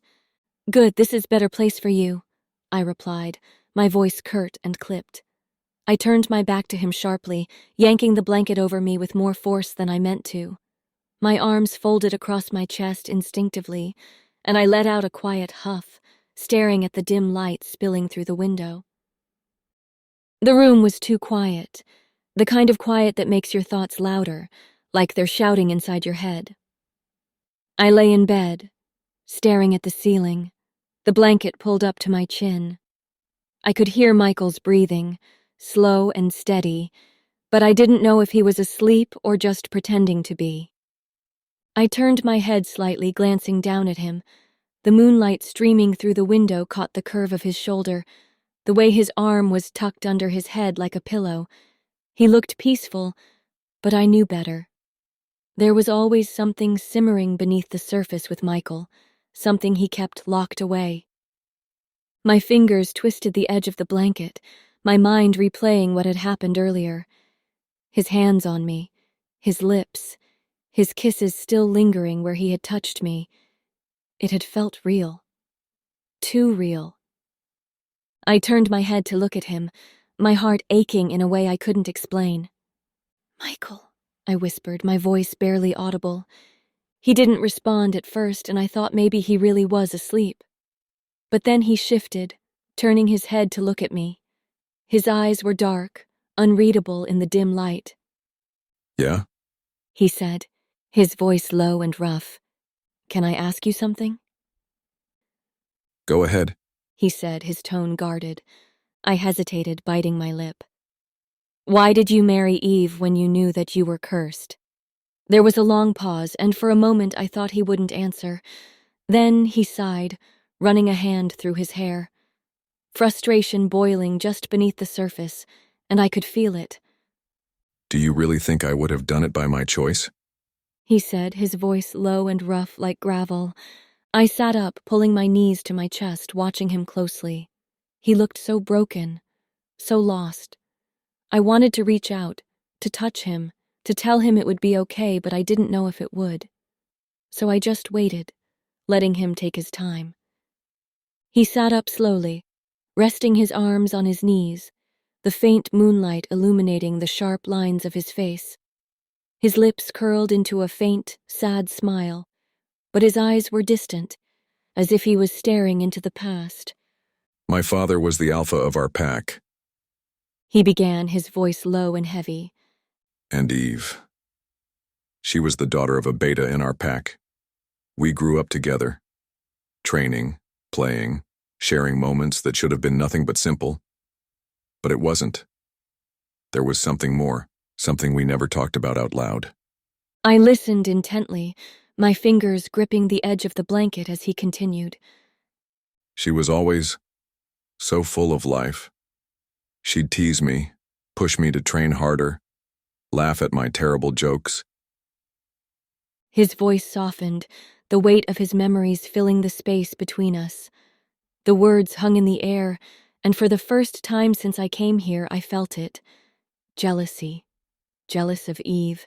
Jealous of the connection they shared. But I swallowed the feeling, forcing myself to stay composed, not wanting him to see the cracks forming in my facade. And me? He continued, letting out a dry, bitter laugh. I kept my distance. I knew I was cursed. Knew there was no future for me, no mate, no family, no real happiness. So, I buried those feelings. Buried them so deep, I thought they'd never resurface. And my mom, He paused, smiling faintly, staring at the floor. she always wanted me to marry a woman brave enough to break my curse. But Eve, she wasn't the fierce, stubborn daughter-in-law my mother had in mind. Still, I knew she cared about me.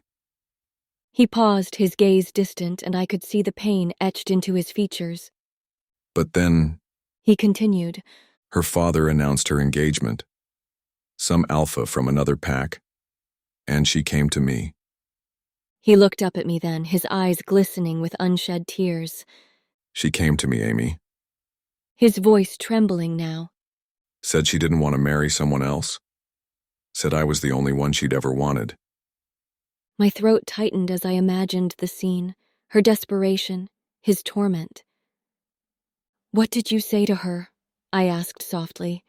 I told her to marry him. His voice cracked and he looked away. I told her it was for her own good. That she deserved someone who could give her a real future. Someone who wasn't cursed like me. The silence that followed was deafening. But she didn't listen. He continued, his voice barely above a whisper. She warned me again and again that if I didn't stop the marriage, she'd take her own life, and one day she tried, jumped into the river. I gasped, my hand flying to my mouth. Oh my God! I got there just in time, pulled her out.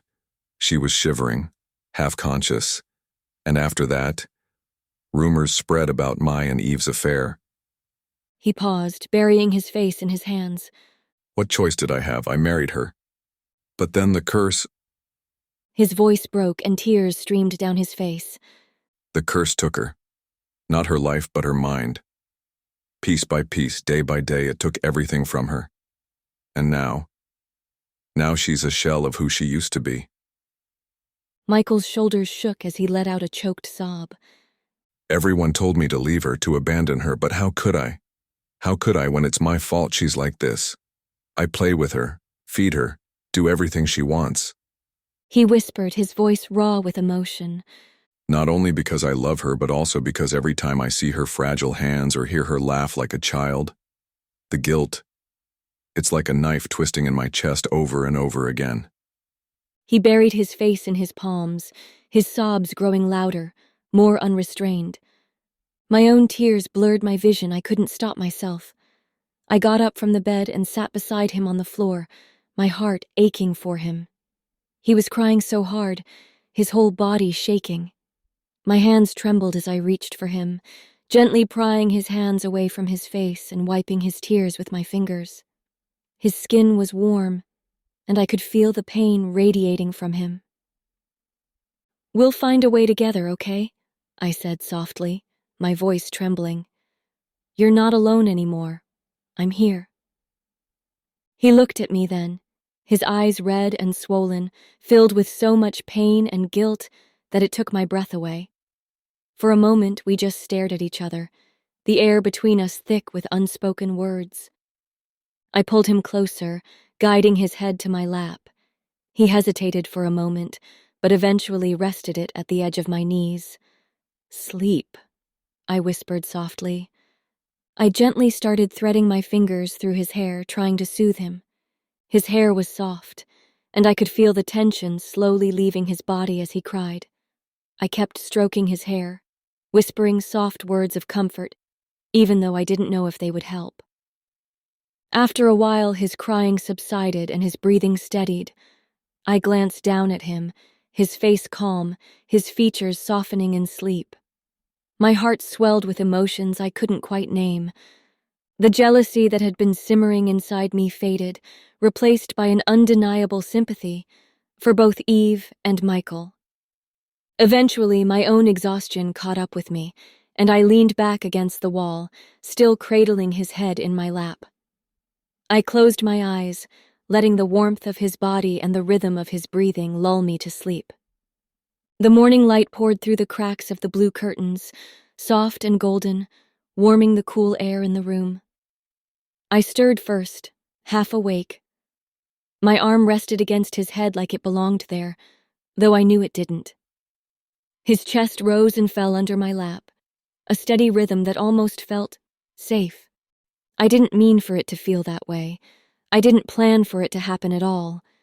But there I was, nestled close to him, soaking in the kind of peace I rarely allowed myself to have. Then I felt it, a sharp tug on my wrist. Get your hands off him. A soft but stern voice whispered, each word cutting like a shard of glass. I blinked, groggy, and saw Eve kneeling beside Michael. Her delicate fingers were prying mine off Michael's head. Her pale blue eyes, usually distant and glassy, were sharp this time, burning with something I hadn't seen before. I told you not to touch him, she said again, her voice quieter than a breath but full of warning. Michael stirred then, his eyes fluttering open. His brow furrowed for just a moment before he sat up, his large hand reaching out to steady Eve. Eve, sweetheart. He said gently, his voice still raspy from sleep. She was just making me sleep the way I do for you sometimes, that's all. But Eve wasn't having it. She shook her head, her lips trembling, her gaze darting between me and him. Then why is she wearing your night suit? She demanded, clutching his shirt. Michael didn't flinch. Instead, he met her eyes and said, Because she didn't have anything to wear in this room. But that didn't calm Eve. Her eyes were red, burning with an anger I hadn't seen before.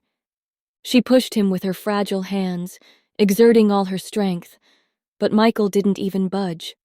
The tension in the room felt like it could shatter. My throat tightened as I stood up immediately, my bare feet brushing the cold floor. I'm sorry, I mumbled, my words almost tumbling over each other. I'll leave you two alone. Michael's hand shot out immediately, grabbing my wrist. Amy. Leave me, Michael, I shot back, yanking my hand free from his grip. I slipped out of the room, my chest tightening like a vice. I could feel Michael's gaze on me, even from behind. I heard Michael whispering to Eve, his voice low and steady. This is not the way to talk to her, Eve. But I didn't stop. The sound of my feet echoed heavily on the floor as I ran towards my room. The steam from the hot water clouded the small bathroom as I tried to shake off the morning. My reflection in the mirror looked pale, almost gaunt. I sighed, turning toward the tiny vent near the ceiling, hoping for some fresh air, when I saw movement outside in the garden. I leaned closer, squinting, and spotted Rex sitting on the grass. He was hunched over a sketchpad, his hands moving quickly, confidently as he sketched something. Curious, I got dressed quickly and went out to see him. The garden smelled of damp earth and wildflowers, a hint of autumn in the air. Rex sat cross-legged on the ground, the sleeves of his loose gray shirt rolled up to his elbows. He was sketching a little girl, no older than 8, who stood a few feet away from him, fidgeting with the hem of her dress. "You're an artist?" I asked, stepping closer.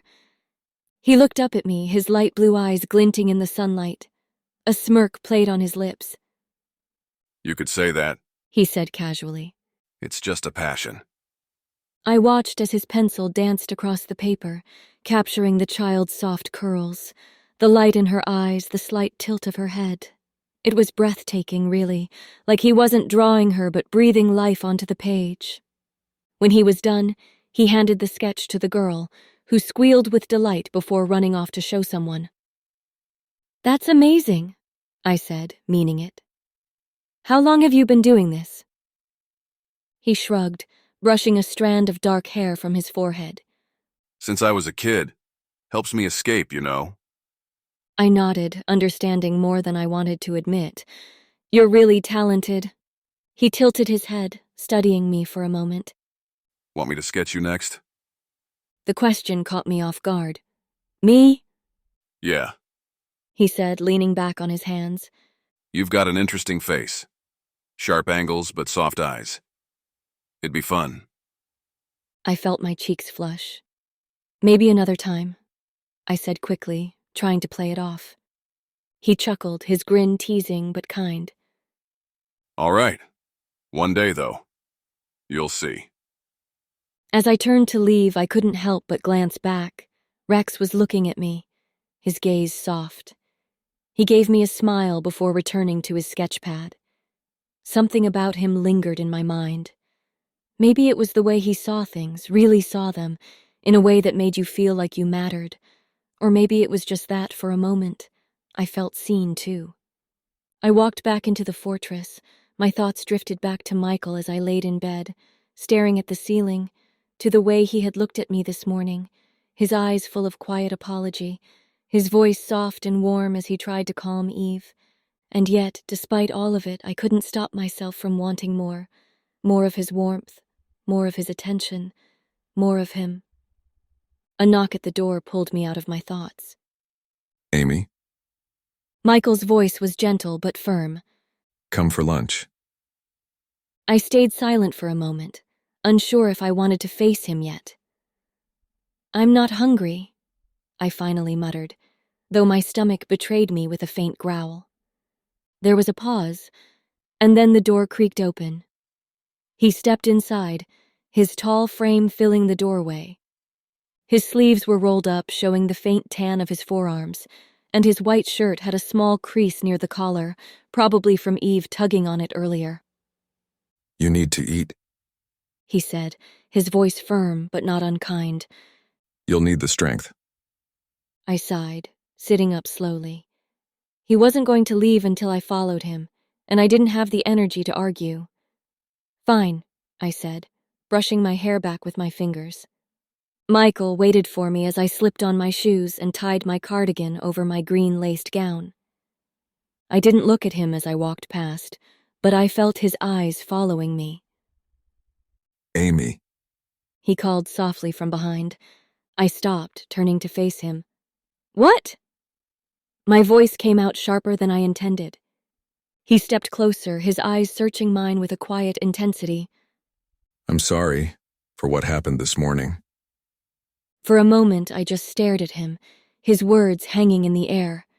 Without responding, I turned away and walked toward the dining hall, leaving him standing there. I walked in. Clara and Eve were already seated at the long wooden table. Clara smiled warmly, her pale yellow dress flowing softly over her shoulders. She always had a way of making you feel at ease. Come, sweetheart. Have your lunch. Clara said, patting the seat next to her. I nodded, offering a faint smile as I sat down. My eyes flickered to Eve, who was fidgeting with her fork, her blonde curls catching the sunlight. She didn't look at me directly, but I caught her glancing my way a few times, her lips pressed into a thin line. Michael entered a moment later, followed by Rex, who seemed to bring a different kind of energy to the room.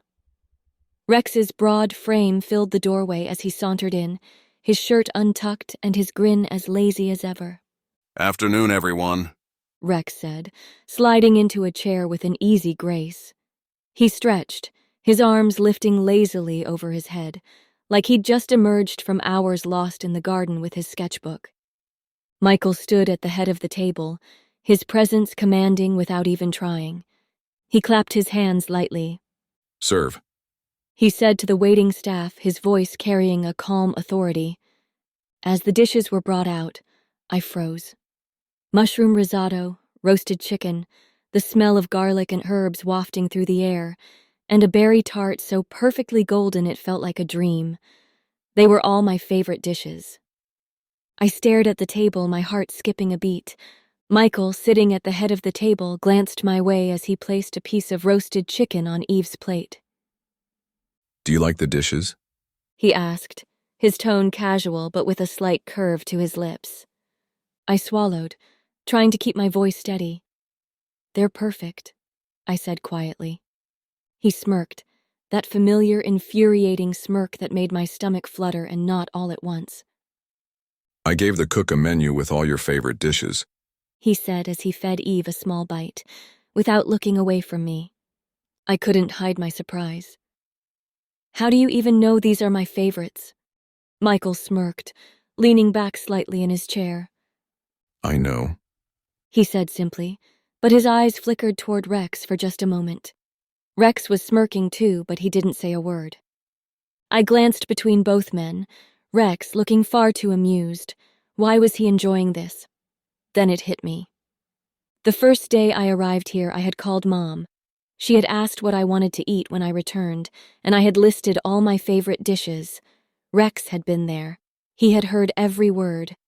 Clara beamed, clearly pleased to see the exchange, but Eve's glare only grew colder. She wasn't eating now, just watching me like a hawk. Her blue eyes narrowing slightly every time Michael looked my way. She picked at her food, making small excuses to avoid eating, but Michael didn't let her off the hook. Eve, He said gently, holding up a forkful of vegetables. just a few bites, okay? She sighed, her lips pouting slightly. I'm full, Michael. You've barely touched your plate. He replied, his tone soft but firm. He placed the fork near her lips. She opened her mouth reluctantly, taking a bite, but glancing at me between each chew. I looked down at my plate, feeling out of place. The food tasted amazing, but I could barely get it down with the tension swirling around the room. Every glance, every unspoken word felt like a weight pressing down on my chest. When the meal was over, I stood quickly, not wanting to linger. I think I'll go to my mom's house today, I said, keeping my voice light. I didn't look at Michael, but I could feel his eyes on me. Clara looked up, surprised. Oh, how lovely. Will you stay the night? Yes, I said quickly. Too quickly. Michael leaned back in his chair, his face giving nothing away. You should, it's been a while. I nodded, keeping my expression neutral. I'll drop you. He added after a pause. Enjoy your time. I forced a small nod, not wanting to make a scene, though the last thing I wanted was for Michael to drive me. Back in my room, I packed a small bag, my movements hurried but deliberate. My fingers trembled slightly as I folded a sweater, and I had to take a deep breath to steady myself. I wasn't sure why I felt so restless. Maybe it was the way Michael looked at me during lunch, or the tension in Eve's gaze, or maybe it was the unspoken words between me and Michael, the things I wanted to say but couldn't. I zipped up my bag and sat on the edge of the bed, staring at the floor. The air felt thick, like the calm before a storm. I didn't know what was waiting for me at my mom's house, but I needed space. I needed to breathe. I sat on the edge of my bed, twisting the thin bracelet on my wrist. My thoughts were running wild, bouncing between the hurt I felt and the anger I couldn't fully understand. A knock on the door made me flinch. Michael's voice followed, calm but firm. Are you ready?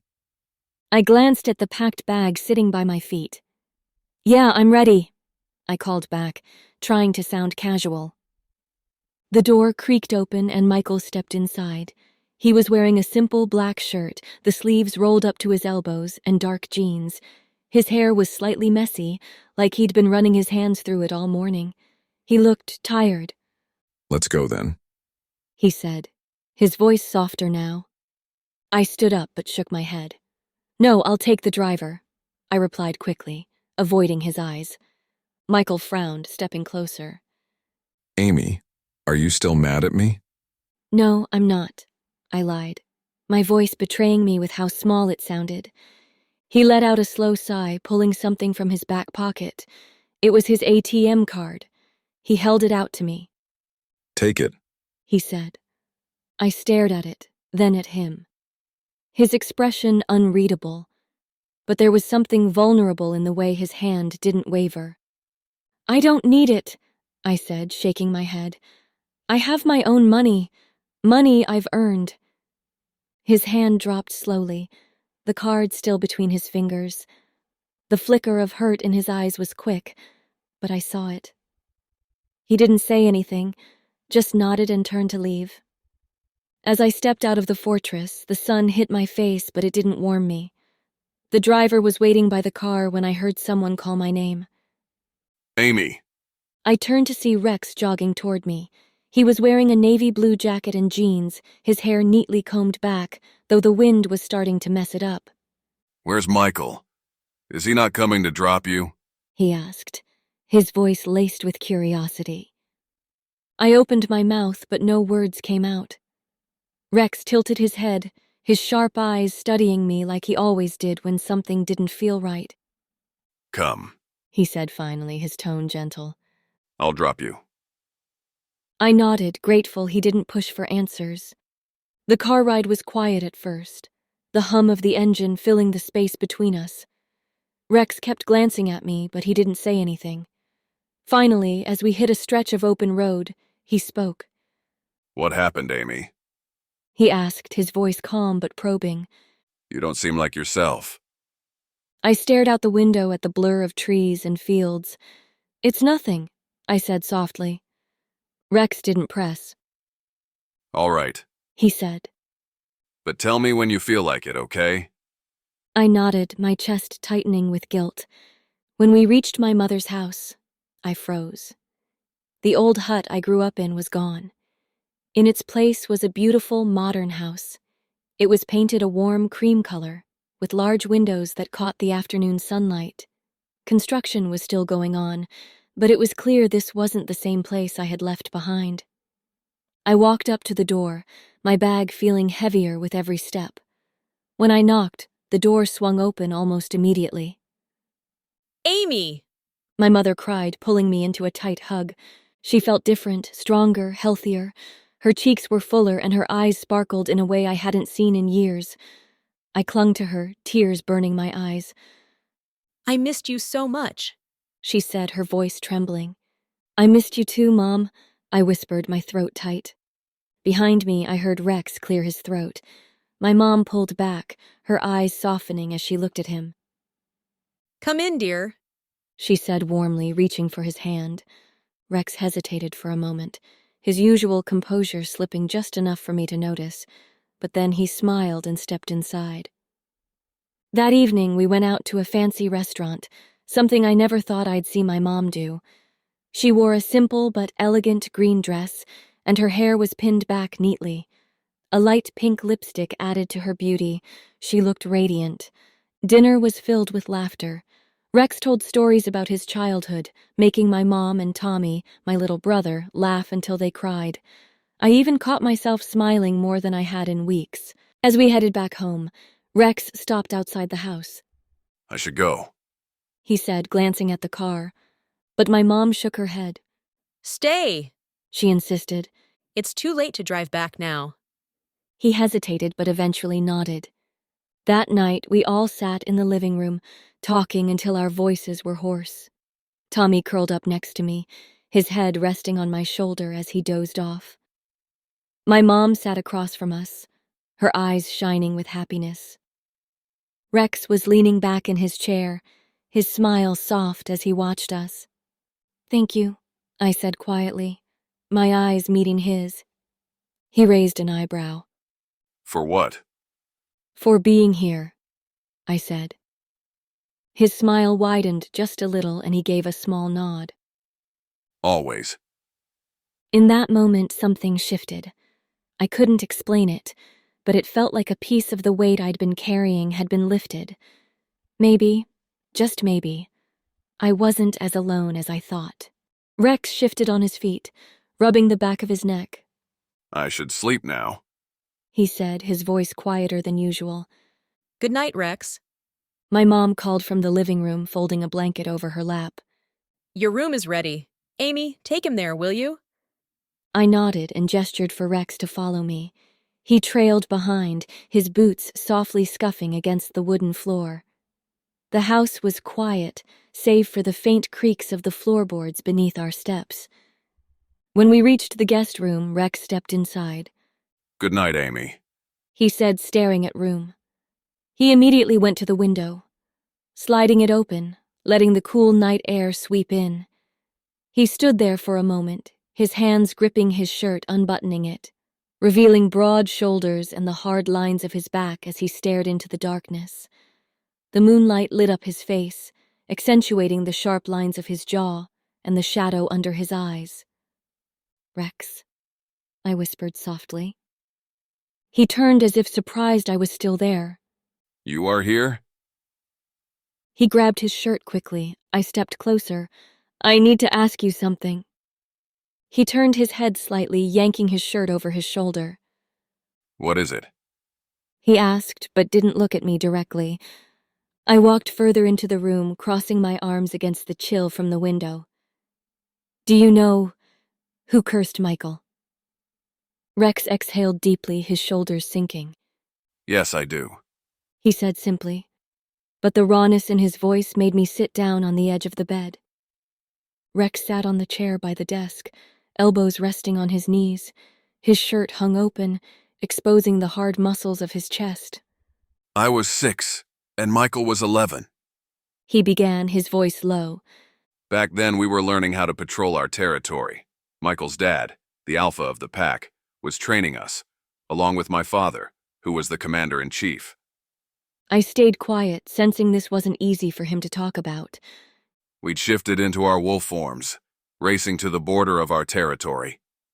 Rex continued, his eyes distant as if he was seeing the memory play out in front of him.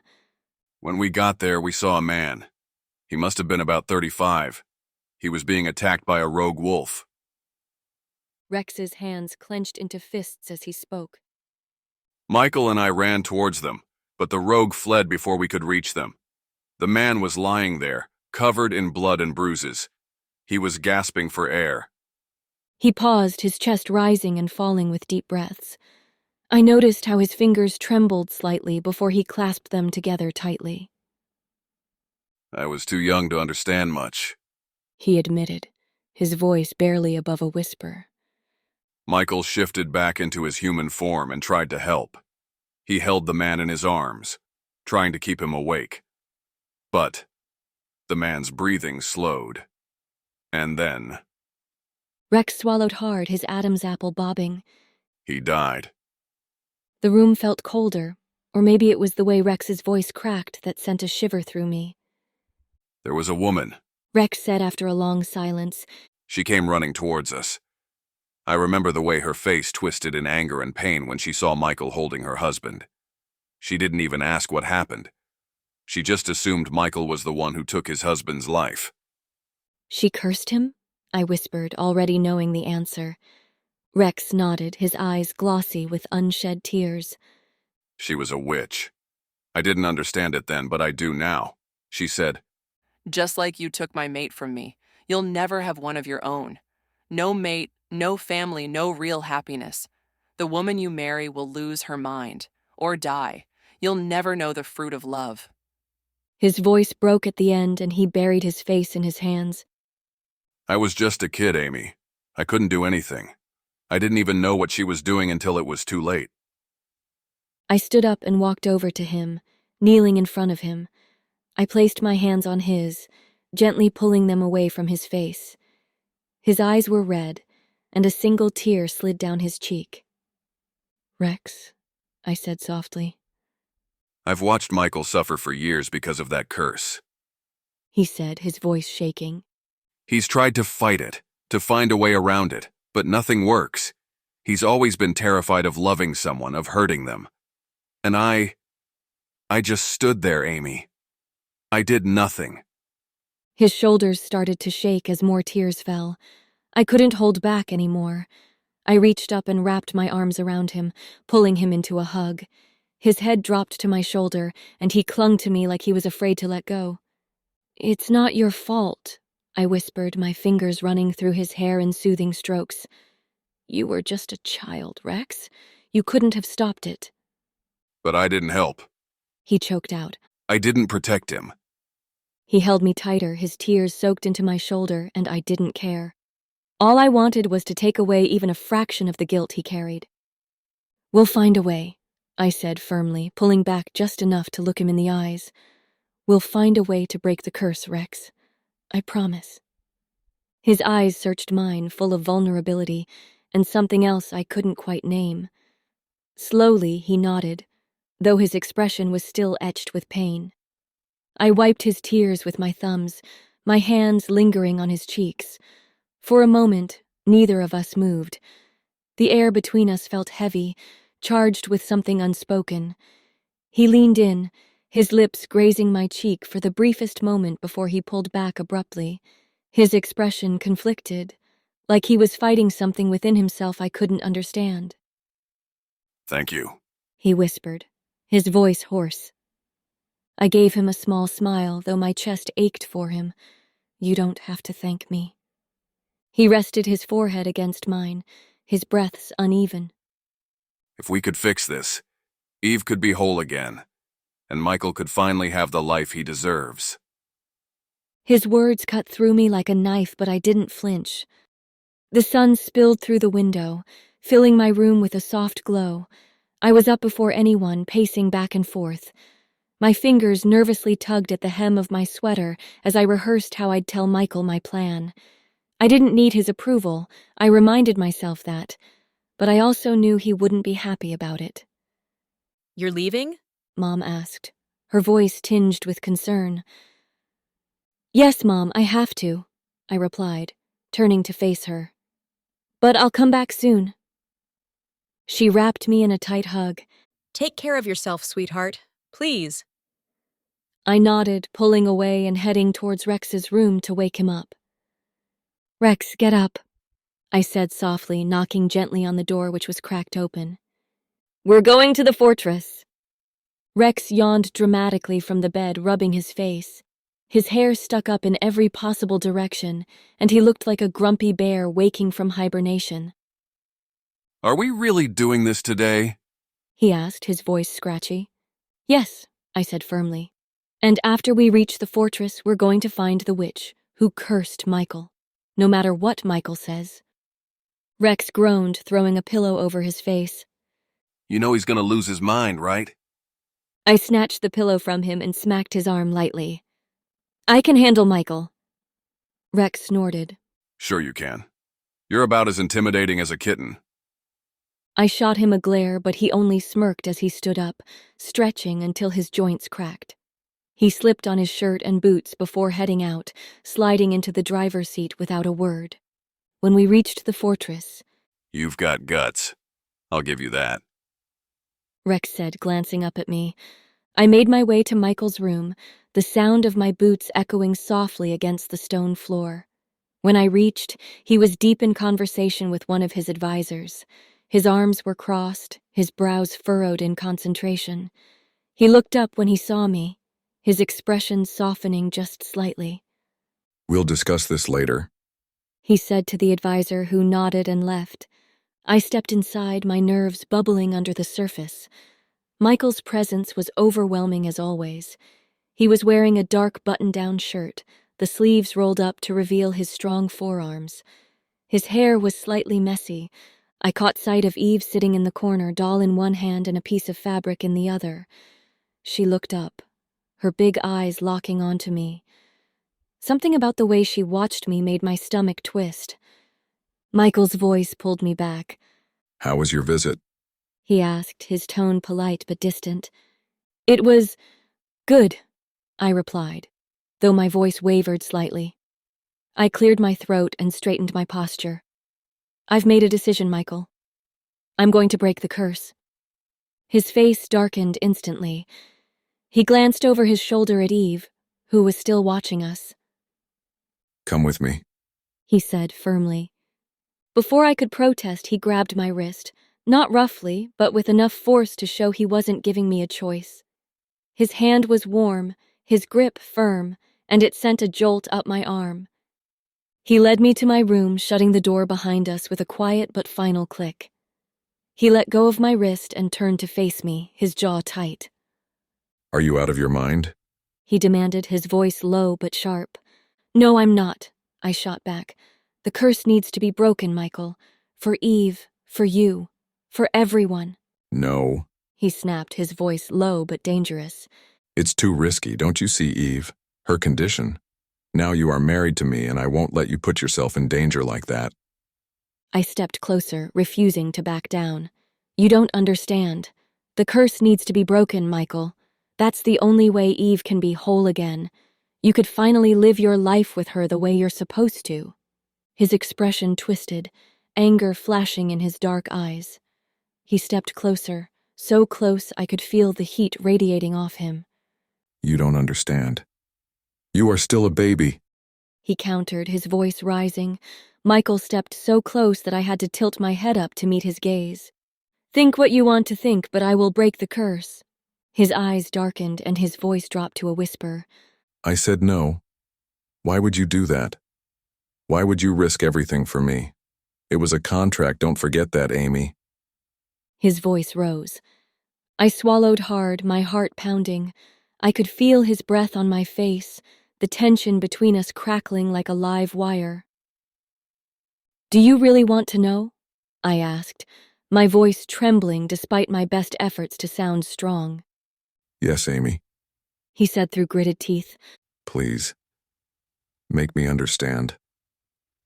My chest felt tight like I was about to burst, and then, without thinking, I grabbed the front of his shirt and pulled him down to me. My lips crashed into his, fierce and desperate. His body stiffened against mine, his hands frozen at his sides. But I didn't stop. I couldn't. For a moment it felt like time stood still. His lips were warm, and his scent, something woodsy and masculine, flooded my senses. Then, just as suddenly as it started, he pulled back, his eyes wide with shock. Amy, no. He whispered, his voice barely audible. But I wasn't done. I grabbed him again, my fingers curling into his shirt. Yes, I said, my voice breaking. You need to hear this. Before he could protest, I kissed him again. This time he didn't pull away. His hands came up to my waist, gripping me tightly, and the world around us seemed to fade away. The kiss deepened, raw and unrestrained. When we finally pulled apart, his forehead rested against mine. His breathing was ragged, his eyes searching mine. I love you, Michael, I whispered, my voice trembling, and I just needed you to know that I want you to be happy. That's all. For a long moment he said nothing. His grip on my waist loosened, and he took a step back, his emotions warring on his face. Amy. He began, but his voice faltered. I didn't let him finish. I turned away, my heart feeling like it might shatter into a million pieces. Be ready by noon. We will go to find the witch, I said quietly, not trusting myself to look at him. Then I walked out, leaving him standing there, his silence ringing louder than any words ever could. That afternoon we drove through the forest that seemed endless, the tall trees like silent judges watching us stumble around in the dark. Michael was at the wheel, his jaw tight, his focus razor-sharp. Rex, sitting in the passenger seat, had his window cracked open, letting the cool evening breeze ruffle his messy hair. We'd been searching for hours. Do you even know where she lives? I asked, my voice laced with exhaustion as I glanced between Michael and Rex. Michael shook his head, looking as tired as I felt. If I knew, do you think we'd be wandering like this? Rex rubbed the back of his neck, a sheepish smile tugging at the corner of his lips. Yeah, she didn't exactly handed us her address before cursing Michael. I rolled my eyes. Very helpful, Rex. By the time night crept in, exhaustion had settled over us. We'd searched everywhere, or at least it felt like we had. After hours of aimless wandering, Michael finally sighed. We'll return tomorrow. Great. Rex muttered. Maybe tomorrow the witch will leave breadcrumbs for us. I couldn't help but chuckle softly. However, Michael didn't laugh at the joke. We'd have to try harder tomorrow. For now, I needed a break. Back at the fortress, I slipped into a soft, lavender nightgown that fell to my knees. The thought of crawling into bed was tempting, but an unsettling weight pressed against my chest. I didn't know if I should sleep in my room or Michael's. I didn't even ask about it earlier. I brushed my hair quickly and headed towards Michael's room. The walls seemed to whisper secrets, the wooden floors creaking softly beneath my bare feet. Michael's door was slightly ajar, the warm light spilling out into the hallway. I paused outside, leaning against the wall. I could hear his deep voice inside, I peeked in to see him sitting beside Eve, her fragile hand clutching his finger as he told her a story. His face, usually stern and unreadable, was soft, almost tender. I turned and walked away quietly, my chest tight. He was hers, and I had no right to ruin the moment. The hallways felt colder the farther I went, the stone beneath my feet draining the heat from my body. I didn't know where I was headed until I stopped in front of Rex's door. It was open, just a crack. Enough to see him seated by the window, shirtless, his broad shoulders catching the soft glow of moonlight. His head was tilted slightly, his dark hair messy like he'd been running his hands through it. The muscles in his back flexed as he leaned forward, forearms resting on his thighs. He looked lost, staring at the moon like it held the answer to every question he didn't know how to ask. I knocked softly, and his head snapped toward the door. For a second, there was a flicker of vulnerability in his eyes, but he quickly masked it, reaching for his shirt. "Rex," I whispered, stepping inside, shutting the door behind me. He shrugged as he slipped the shirt over his head. You didn't sleep? Something like that. I hesitated, then blurted out, "You wanted to make my sketch. Can you do it now?" His lips curved into a small, amused smile. Why not? Let's do it. He grabbed his sketchbook and a handful of pencils, his movements quick and eager. "Don't you just need one pencil?" I asked, raising an eyebrow. He laughed. For shading, I use 4B, 6B, or 8B. The softer the lead, the darker the marks. Trust me, it makes a difference. I nodded, though I didn't really understand. He gestured to the couch near the window. Sit there, and position yourself beautifully. I snorted. Position myself beautifully, that's specific. He grinned, walking over to me. Here, let me help. His hands were gentle as he tilted my head slightly, his fingers brushing my chin. Perfect. He murmured. Then he moved my hair over one shoulder, his touch lingering just a moment too long. My breath hitched, but I stayed quiet. Now your legs. He said, crouching down. He placed one leg over the other, adjusting my posture. His fingers brushed against my ankle, and it made my skin prickle. We didn't say a word, but the air between us felt charged, like a taut string waiting to snap. Finally, he sat in front of me, pencil in hand, his eyes flickering between me and the paper. I tried my best to stay still, but the quiet intensity in his gaze was unnerving. "You're staring too hard," I said, breaking the silence. He chuckled. I'm an artist, Amy. It's part of the job. His jokes came easily, lightening the mood. I couldn't help but laugh at his playful comments, but every time I smiled, he groaned dramatically. Stop that. You're ruining the masterpiece. We bantered back and forth, the room filling with soft laughter that chased away the shadows. For the first time all night, I felt lighter, like I wasn't carrying the weight of expectations and heartbreak. But then the door creaked open, and the laughter died. Michael stood in the doorway, his eyes darting between me and Rex. The muscles in his jaw tightened, and his hands curled into fists at his sides. What are you doing here at this hour? He asked, his voice cold and clipped. Rex leaned back, his grin unfazed. Sketching her? He said casually, like it was the most normal thing in the world. Michael's eyes darkened. Don't you know she's my wife? Rex's smirk deepened, the challenge clear in his expression. Your behavior doesn't make it seem that way. Michael glared at him like a predator, but didn't argue. The tension between both of them was palpable. I stood quickly, the air in the room suffocating. "Michael!" But he was already at my side, grabbing my hand and pulling me toward the door. You should be in my room, Amy. He said firmly, his grip gentle but unyielding. I glanced back at Rex one last time. His gaze was locked on us, intense and unyielding, as if he had been holding back all his emotions. We walked in silence back to his room. Eve was still tossing and turning, her pale face scrunched up in a frown. Sleep beside her. Michael said, his tone softer now. I hesitated, my feet rooted to the spot. His expression softened, just barely. Please, Amy. Reluctantly, I climbed into bed, lying on the edge as far from him as possible. Michael sat in the middle, gently stroking Eve's hair until her breathing evened out. After a while, he moved to the floor, a pillow in his hands. I closed my eyes, pretending to sleep, but I felt his gaze linger on me. He leaned down, pressing a soft kiss to my forehead. His lips lingered for a moment, warm and gentle, before he pulled away. I won't let anything happen to you. He murmured, his voice breaking. A single tear fell from his cheek onto my forehead.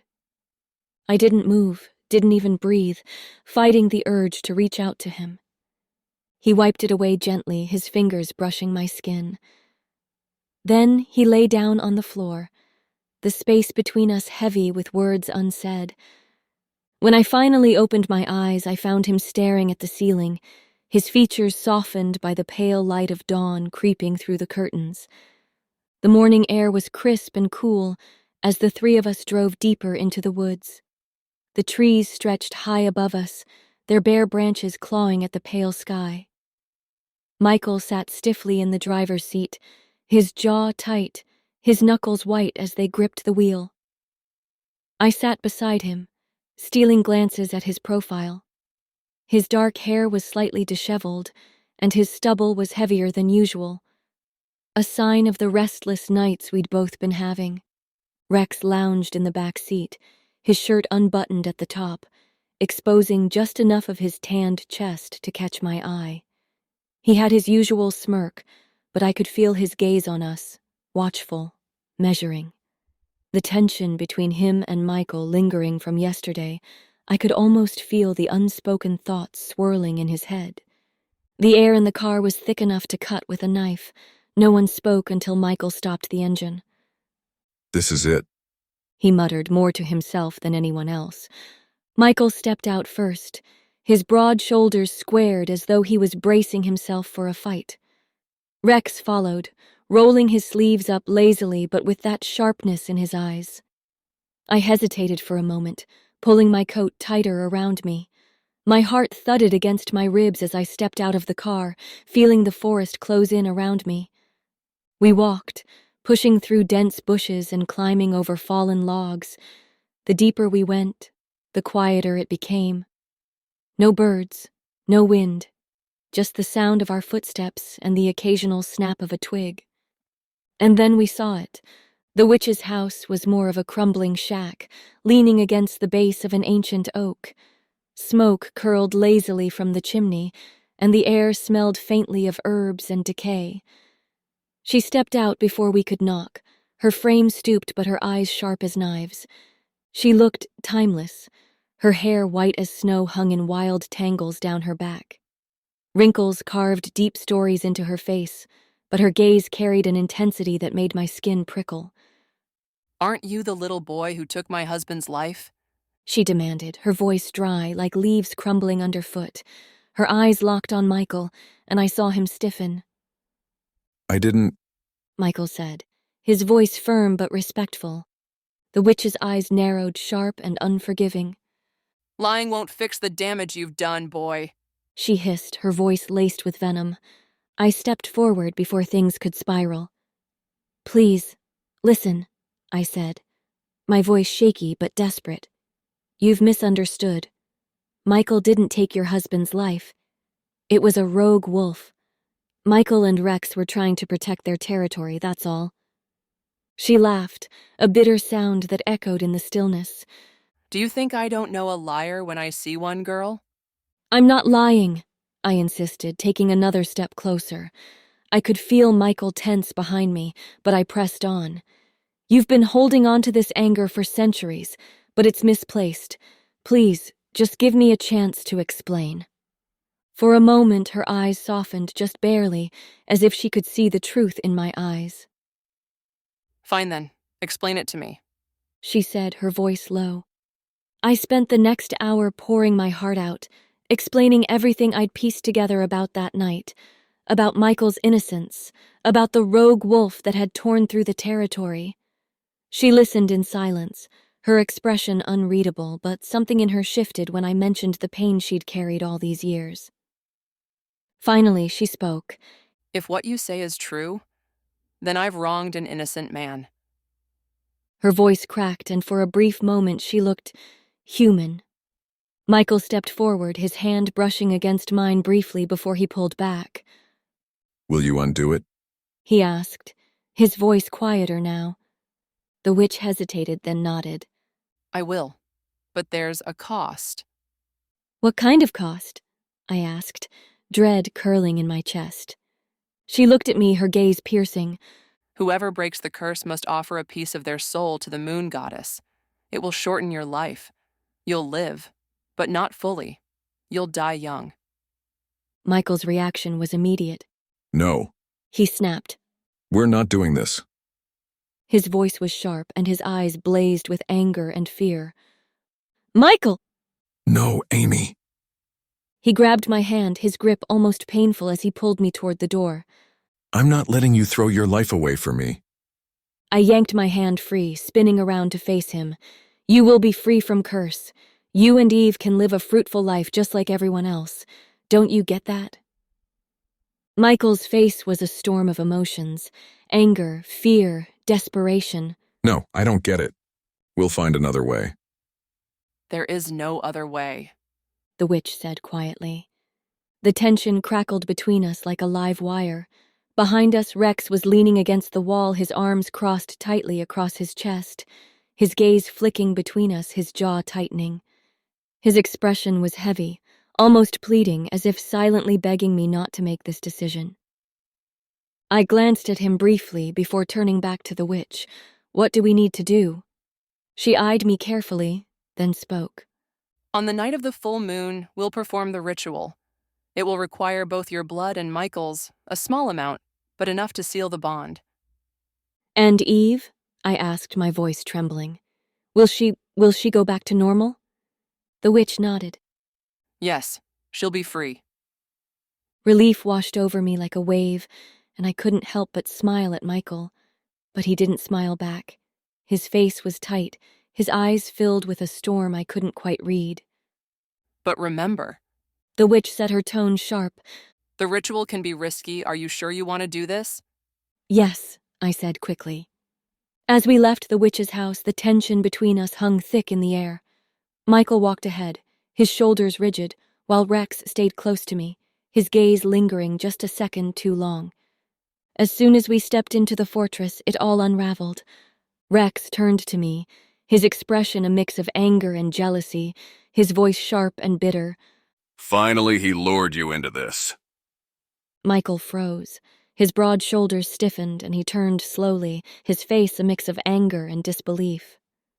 What did you just say? Rex's lips curled into a mocking smile. You heard me. Once your curse is broken, you'll run back to Eve, won't you? And her? He pointed at me, his words slicing through the air. She'll die for you, and you'll let her. Michael's jaw tightened, his hands clenching into fists at his sides. I'm already telling her not to go through with this. Can't you see that? His voice was louder now, trembling with frustration. Rex shot back without missing a beat. Oh, I see it. I see you pushing her away because you can't love her back. But you'll still let her sacrifice herself because that's easier than admitting you don't deserve her. My heart pounded. The words hung heavy in the air, raw and cutting. Before Michael could say anything else, I stepped between them. Enough! My voice cracked, but it was enough to silence them both. This is my decision and no one else's. Not yours, Michael. Not yours, Rex. Mine.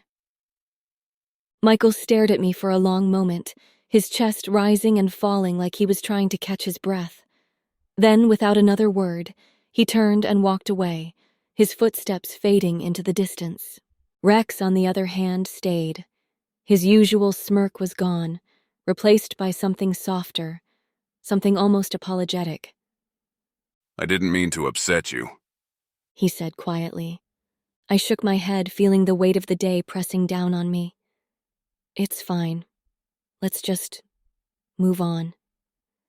He nodded, and for a moment there was silence between us. Then, as if trying to lighten the mood, he gestured toward the little boy who had wandered in. Looks like I have a new fan. Rex said, forcing a smile. The boy beamed up at him. Will you sketch me, sir? Rex chuckled. Of course, kiddo. But first I need my sketchbook. Amy, would you mind grabbing it? It's in my room, top shelf of the wardrobe. I nodded. He turned to the boy and said, Come on, let's go to the garden. As Rex walked away, his shoulders stiff and his hands buried deep in his pockets. My eyes followed him for a moment, watching his broad back disappear down the hallway before I turned toward his room. I pushed the door open, stepping inside. His bed was unmade, his desk cluttered with pencils, papers, and a half-empty cup of coffee. The wardrobe stood tall in the corner, its top shelf. It's out of reach, I muttered, half laughing to myself. I stretched, standing on my toes, but it didn't budge. As I tried again, my hand brushed against a stack of papers, and before I could stop it, they tumbled to the ground like autumn leaves. Great, Amy. You ruined someone's efforts, I muttered, bending down to gather them. My hands brushing across the edges of the scattered sketches. My breath hitched as I flipped one over, then another. They were all of me. Hundreds of sketches. They weren't recent either. The dates scribbled in the corners went back to the day I'd first arrived at the fortress. Each one felt so intimate, so detailed, that it was as though Rex had been studying me with his eyes and his heart all this time. My lips parted in disbelief as I took in every stroke of his pencil, every shadow he had shaded to match the curve of my face, the line of my neck, the soft slope of my shoulders. One sketch caught my eye. He had drawn me sleeping. The way my hair fell over my face, the gentle rise and fall of my chest. It was like he had captured a moment I didn't even know existed. My hands trembled as I picked up another. This one, it made my cheeks burn. He had drawn me standing near the window in my nightgown, the light from the moon highlighting every subtle curve of my body. The precision was stunning, almost overwhelming. He hadn't just drawn me. He'd poured every inch of his attention into these sketches. The curves of my hips, the slight tilt of my head when I was lost in thought, even the way my lips parted when I was deep in concentration, he had seen it all. And not just seen it, memorized it. I felt a lump in my throat as I realized what these sketches meant. Rex wasn't just watching me. He had been loving me in his own quiet, invisible way. My fingers grazed one last sketch before I stacked them neatly. It was of my hands holding a flower, the petals barely hanging on. The detail was staggering. Every wrinkle on my knuckles, the tension in my fingers, the faint lines on my wrist. My chest tightened painfully, my breath catching in my throat. I carefully arranged the sketches back where they were, as though they were fragile secrets that only Rex had the right to own. Grabbing the sketchbook he'd asked for, I hurried out of the room. When I found Rex, he was sitting cross-legged on the ground, the little boy beside him chattering away about wanting to be drawn as a brave knight. Rex looked up as I approached, his expression softening when our eyes met. Here, I said quietly, handing him the sketchbook. He took it from me, his fingers brushing mine for a brief moment. My heart skipped a beat, but I didn't let my face betray me. I handed him the sketchbook without a word, and he smiled. Thanks, Amy. I nodded and sat down nearby, watching as he started sketching the boy. His hands moved quickly, confidently, each stroke bringing the drawing to life. But my mind wasn't on the sketch. It was on the man sitting in front of me, the man who had spent months sketching me in secret. When he was done, the boy clapped his hands, delighted with the drawing. Rex ruffled his hair and sent him on his way, then turned to me. You okay? I nodded again, not trusting myself to speak. He picked up a pencil and twirled it between his fingers. You're quiet. That's not like you. I shrugged, trying to play it cool. Just tired, I guess. He didn't look convinced, but he let it go. Instead, he opened the sketchbook to a blank page and glanced at me. Since you're here, I might as well finish that sketch of you. I raised an eyebrow. What sketch?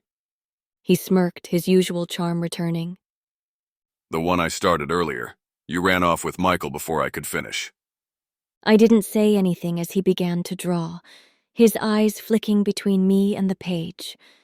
Every time I closed my eyes, I saw the sketches, his way of loving me, piece by piece, in the only way he knew how.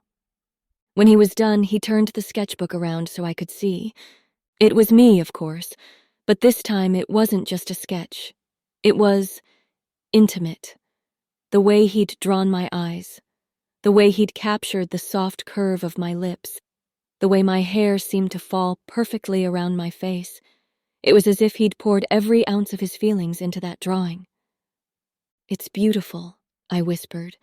As I turned toward my room, a servant came rushing down the hallway, her face pale and her breaths short, like she'd seen a ghost.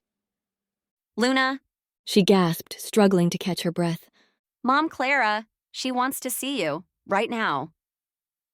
My heart dropped. Something was terribly wrong. I could feel it in the way her voice quivered. Before she could say another word, I was already moving, my footsteps echoing down the corridor as I headed straight for Mom Clara's room. The air in the room was heavy, like it had absorbed the weight of impending loss. Clara lay in the center of it all, her face pale but serene, as though she was already halfway to some place we couldn't follow. Michael sat on the edge of the bed, his hands gripping hers as though holding on tight enough might stop the inevitable. I stood beside her, my heart aching for him, for the both of them. She was his last piece of family, and I knew losing her would shatter him. Clara's voice, weak and rasping, broke through the quiet. Michael?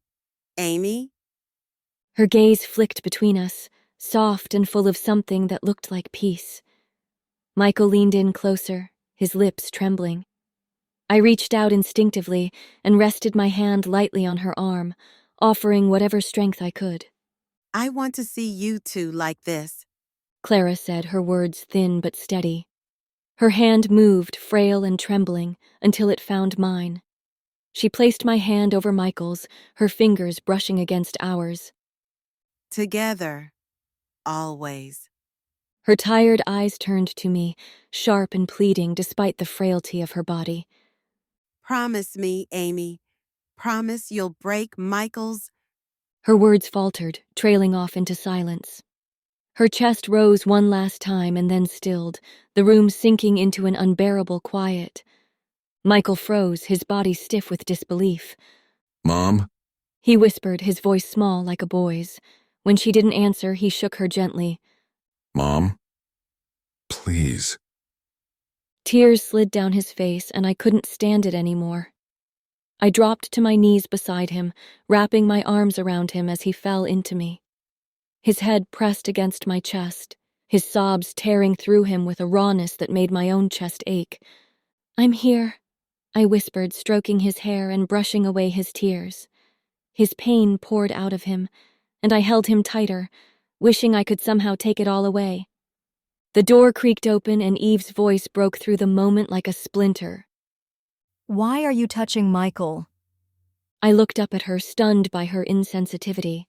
Michael barely noticed her presence, but when she came closer, her demand sharpened. Move aside, she snapped. Michael's head shot up, his red-rimmed eyes burning with anger. Can't you see my mom is dead? He shouted, his voice breaking. No, you can't because you only care about yourself. Eve flinched, her face twisting with a mix of hurt and anger. She turned on her heel and ran out, slamming the door behind her. For a moment, the only sound left was Michael's uneven breathing. He turned back to me, his arms circling my waist as he buried his face against me again. I cradled him, my hands tracing soothing circles on his back. "It's okay," I whispered, though it wasn't. "I've got you, just breathe, Michael." Rex stepped into the room quietly, his face somber as his eyes fell on Clara's lifeless body. He didn't say a word but nodded at me, a silent request to keep comforting Michael. I nodded back, my throat tightening. Later, Rex took charge of the funeral arrangements. The house buzzed with mourners, their whispers filling every corner.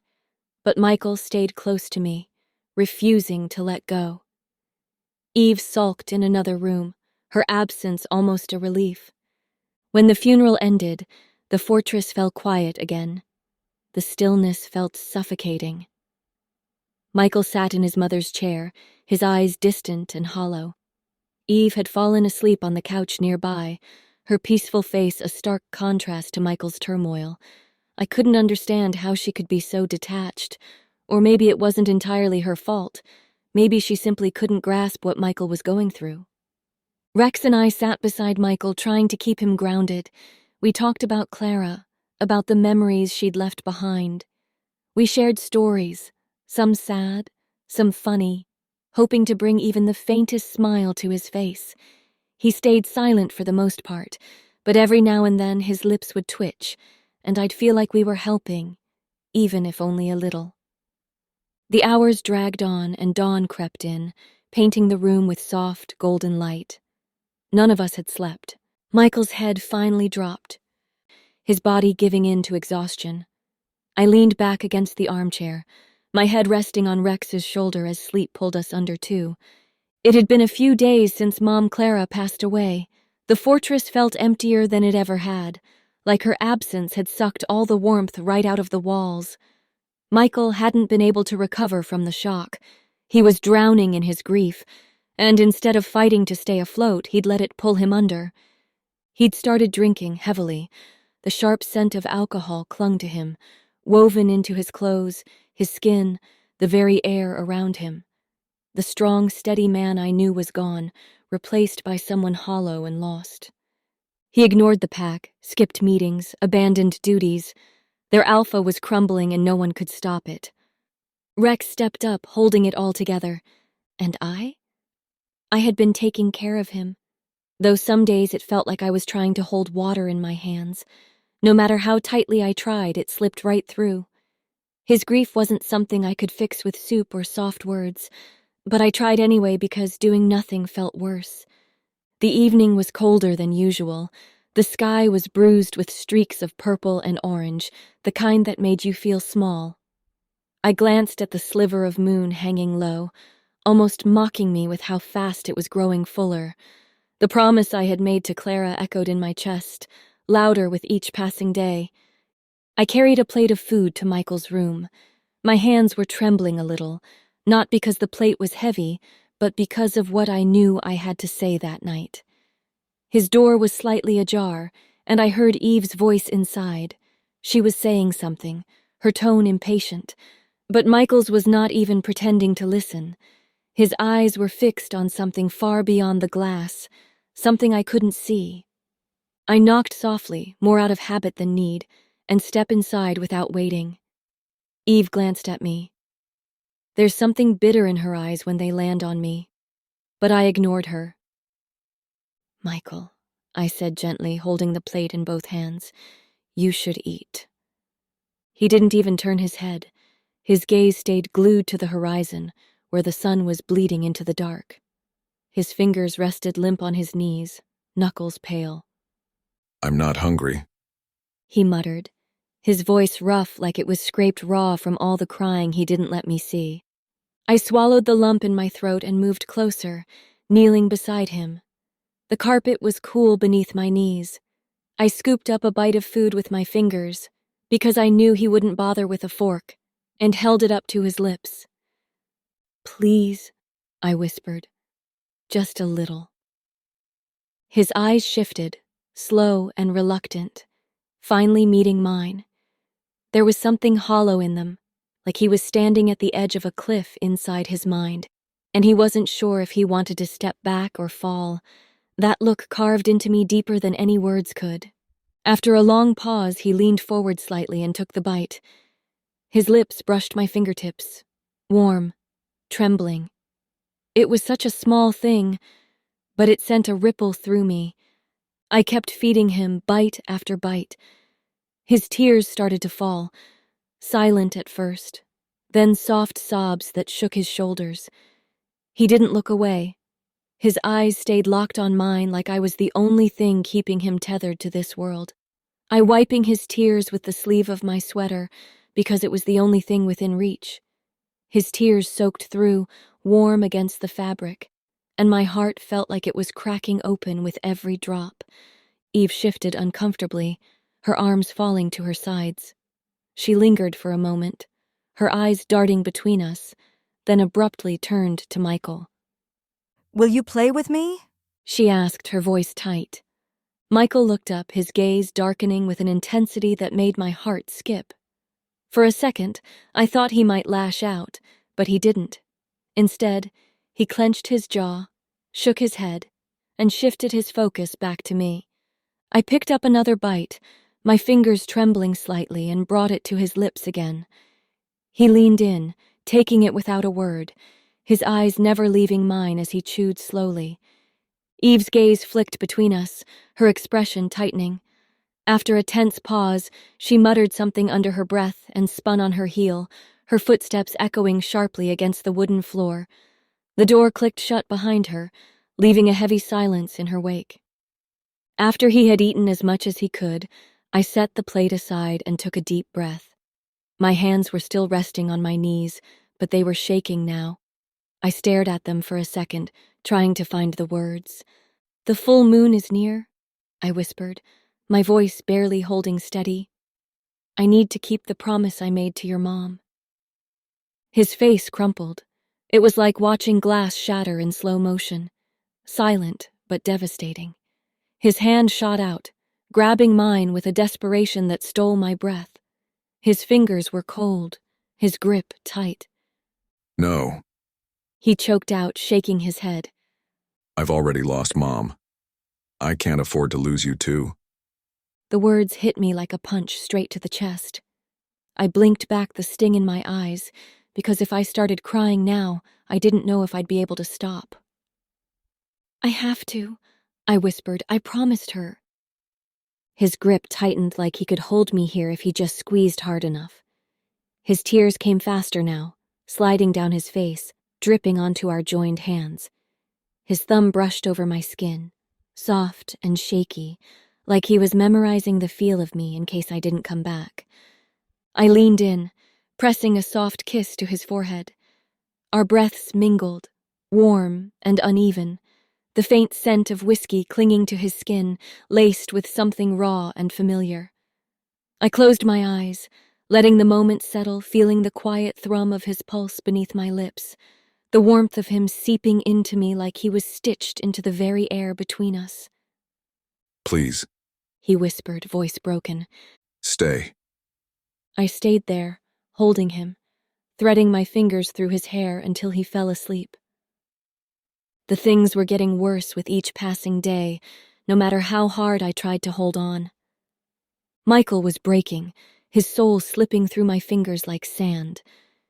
Eve didn't care. She never did. She was like a shadow, always around, but never there when it mattered. That night, I heard the door slam downstairs. Heavy, uneven footsteps followed. Michael. I rushed out of my room, my heart racing. He stumbled into the hallway, completely intoxicated, his steps faltering. His shirt was torn and there were bruises on his chest. "Michael," I whispered, my voice trembling. He didn't respond, just stumbled forward, his steps faltering as he made his way to his room. I rushed out of my room, my bare feet padding softly against the wooden floor. The hallway was dimly lit, and I could see Michael leaning against the wall, his head hanging low. He looked like he'd been through hell and back. My chest tightened at the sight of him, and I had to bite my lip to keep from crying out. Eve was sitting on the edge of the bed, her back straight, her hands folded neatly in her lap. She was singing a poem, her voice soft and melodic, but there was an edge to it, a bitterness that made my skin crawl. She glanced up as Michael entered, her eyes widening as she took in his disheveled state. For a moment, she just stared at him, her lips pressed into a thin line, before she stood up and brushed past him without a word. As she passed me in the doorway, she flipped her hair over her shoulder like a proud child, her chin held high. There was a smugness in her expression that made my blood boil, but I didn't say anything. I just stepped aside and let her pass, my eyes following her until she disappeared down the hallway. When I turned back to Michael, he was lying on the bed, his breathing heavy and labored. His shirt was half unbuttoned, and I could see the bruises on his chest, dark and angry against his pale skin. My heart ached for him, and I had to blink back the tears that threatened to spill over. I stepped into the room, closing the door softly behind me. I moved closer, kneeling beside the bed. For a moment, I just watched him, memorizing the fierce, strong, and commanding alpha I'd known once. Then I leaned forward, gently lifting him up. His eyes were closed, his face relaxed, but there was a tension in his body that made my chest tighten. I took a deep breath and walked over to the bed, sitting down beside him. "Michael," I whispered, my voice barely above a breath. He didn't respond, just let out a soft groan as I leaned forward and gently lifted him up, propping him against the pillows. My hands trembled as I unbuttoned his shirt, revealing the full extent of the bruises on his chest. I got up and went to the bathroom, filling a bowl with warm water and grabbing a clean cloth. When I returned, Michael was still lying there, his breathing a little steadier now. I sat down beside him again and dipped the cloth into the water, wringing it out before gently pressing it to his chest. He flinched at the touch, his eyes fluttering open for a moment before closing again. I worked in silence, cleaning the dirt and blood from his skin, my hands moving carefully over the bruises. When I was done, I reached for the ointment on the nightstand and began to apply it, my fingers trembling as I smoothed it over his skin. The room was quiet, the only sound the soft rustle of the sheets as I moved. And then suddenly, Michael's hand shot out, grabbing my wrist tightly. I gasped, startled, but his eyes were still closed. He pulled me closer with surprising strength, and I landed on top of him, my lips brushing against his accidentally. I could feel the heat of his body against mine, the way his chest rose and fell with each breath. For a moment I was frozen, my mind racing as I tried to process what was happening. But then Michael's. His hands slid around my waist, pulling me even closer. We were so close I couldn't resist. I leaned in, kissing him fiercely, desperately, pouring every buried feeling into that moment. My fingers tangled in his dark hair, pulling him closer. Michael rolled us over until he was on top of me, his body pressing against mine. He glanced at me for a moment before his lips trailing down my neck with a hunger that made my heart twist painfully. His hands slid down my sides, pulling at the lace of my nightgown until it slipped off my shoulders. His lips moved to my neck, kissing and biting with a desperation that left me breathless. I gasped, my hands gripping his shoulders as I arched into him. "Michael," I whispered, my voice trembling. He paused for a moment, his breath hot against my skin as he looked down at me, his eyes dark with desire. "Should I, Amy?" he asked, his voice rough and low with need. I nodded, my heart pounding in my chest as I kissed him again, my lips moving desperately against his. His hands slid down my body, pulling the nightgown aside. I fumbled with the buttons of his pants, my hands shaking as I tried to undo them. Michael groaned, his hands gripping my hips as I kissed my way down his chest. He pushed against me slowly, and a wince escaped my lips before I could stop it. "Am I hurting you?" he asked, his voice hoarse. "I want you, Michael," I whispered, my voice trembling with need. His eyes darkened, the hunger in them mirroring my own. He had no idea how much I needed him, how desperately I wanted him, more than I'd ever wanted anything in my life. His gaze dropped to the curve of my chest before he dipped his head there, kissing me with so much intensity that sent a jolt through me. His hands slid down my thighs, pulling me closer as he pushed harder against me. His movements became more desperate and frantic with each passing second. I gasped, my fingers digging into his back as I urged him closer, my body arching into his.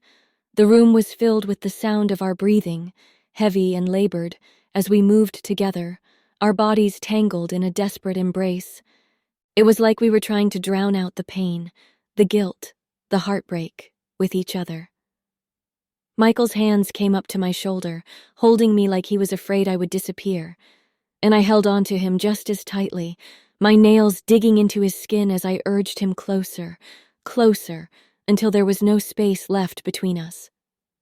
As the exhaustion took over, we lay there, our bodies tangled together, our breathing slowly returning to normal.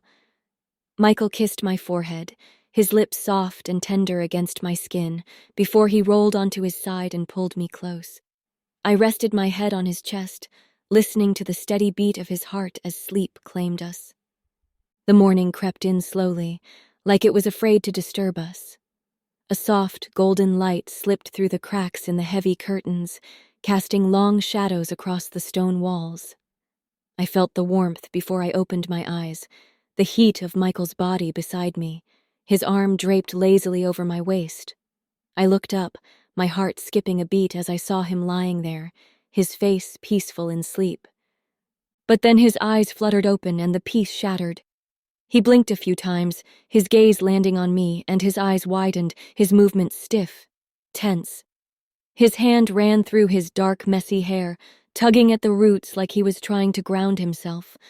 He slowly lifted the blanket, just enough to peek beneath it. His face tightened, his knuckles going white as he gripped the edge of the sheet. He cursed under his breath, a whisper lost in the space between us. Amy. His voice was rough, filled with frustration. I'm sorry. I'm so sorry for what I did last night. I sat too, pulling the blanket around me, trying to find the right words. Michael, I whispered, it's okay. No, it's not okay.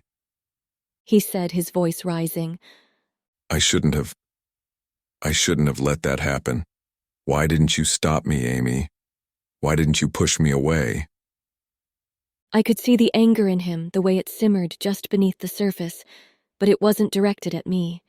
It was directed at himself. A sad smile crept onto my face, small and soft. I tucked a strand of hair behind my ear and let out a breath I didn't know I was holding.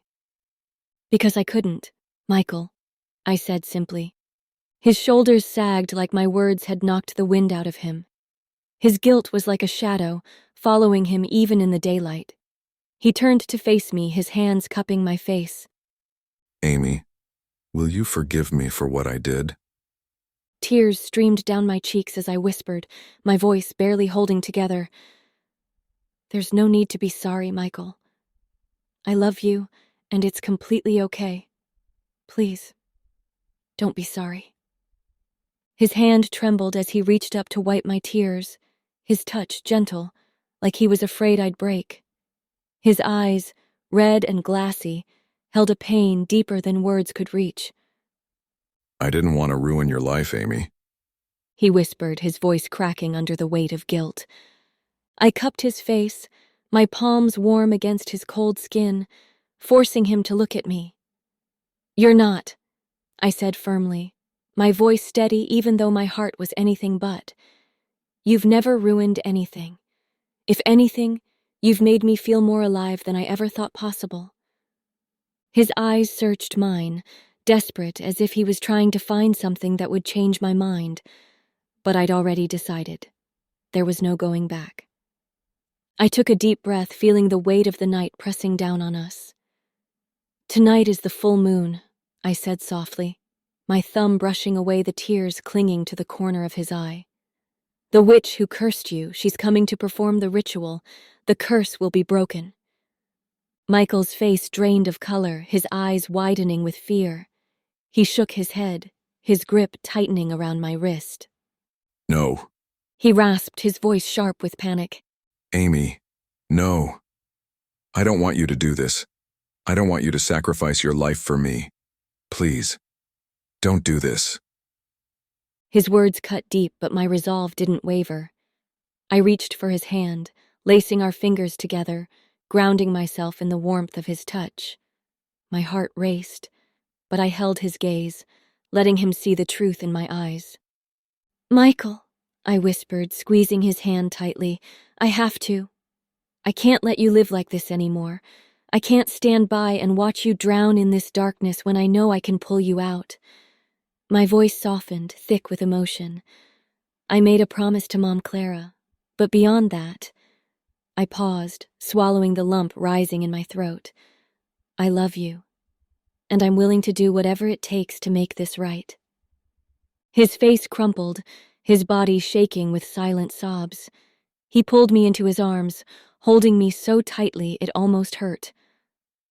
I don't want to lose you. He whispered, his voice breaking. He met my gaze, his eyes glistened with unshed tears as continued. I didn't wanted to admit this, Amy, because it felt wrong in every way, but I have fallen for you. And I can't just let you die. His voice thick with emotions. My chest tightened at his confession, and I buried my face in his chest, breathing in the scent of him, trying to memorize every detail. "I will not die, Michael," I said, though I wasn't sure if I believed it myself. "We'll find a way together." That night, the air was thick with tension as we gathered on the mountain. The full moon hung heavy in the sky, casting an eerie glow over the landscape. The pack members stood in a circle around us, their eyes wide with anticipation. Rex stood beside Michael, tense and silent, his usual smirk nowhere in sight. Eve was there too, standing a little apart from the rest, her face pale but determined. The witch stood in the center of the clearing, her dark robes swirling around her as she prepared for the ritual. Michael rose to his feet, stepping beside me, his hand gripping mine so tightly it almost hurt. I could feel the tension in him, the way his body was coiled like a spring, ready to snap at any moment. Are you sure, Amy? The witch's voice cut through the silence, sharp and cold. This might turn into something unexpected. She warned, her eyes glinting under the pale light. I nodded with fierce determination. "I'm sure," I whispered, my voice steady despite the fear curling in my chest. Michael's grip stayed firm. As the witch began the ritual, her voice low and chanting as she moved around the circle. She took a drop of blood from Michael, then from me, mixing them together in a small bowl. Michael kept glancing at me, his eyes filled with both fear and tension. The witch's voice rose and fell like a tide, the words foreign but heavy with meaning. The flames danced wildly, casting strange shapes against the rocky ground. And then it hit me, a sudden, sharp headache like a knife buried deep in my skull. I staggered, but I didn't let go of Michael's hand. I bit down on my lips so hard I tasted blood, but I didn't say a word. He couldn't know. Not now. The pain grew worse with every word the witch spoke, spreading through my body like fire under my skin. But I stood there, teeth clenched, pretending I was fine. And then suddenly the witch stepped back, her eyes glowing with a strange light. The curse is lifted, she said, her voice echoing in the silence. Michael didn't waste a second. He pulled me into his arms, holding me so tightly I could barely breathe. His face was buried in my neck, his tears hot against my skin. I felt his body shake with silent sobs. I've got you. He whispered over and over again like a mantra. I've got you. I looked over his shoulder and saw Eve, her face glowing with health, her eyes clear for the first time in years. She stepped forward hesitantly, glancing between me and Michael, her hands trembling as she reached out to me. "Thank you," she whispered, her voice soft but steady. I nodded, trying to smile, but my body felt heavier with every passing second. Michael noticed. His grip tightened, panic flashing across his face. Amy? His voice cracked, raw and terrified. Amy, stay with me. But the world was already slipping away. My body felt too heavy, like I was sinking into the earth itself. Michael's hands cupped my cheeks, his tears falling like fragile raindrops onto my skin. Please, he whispered to the witch, his voice breaking like shattered glass. Do something. Please. The witch's shadow loomed over us, her face unreadable, eyes cold like winter frost.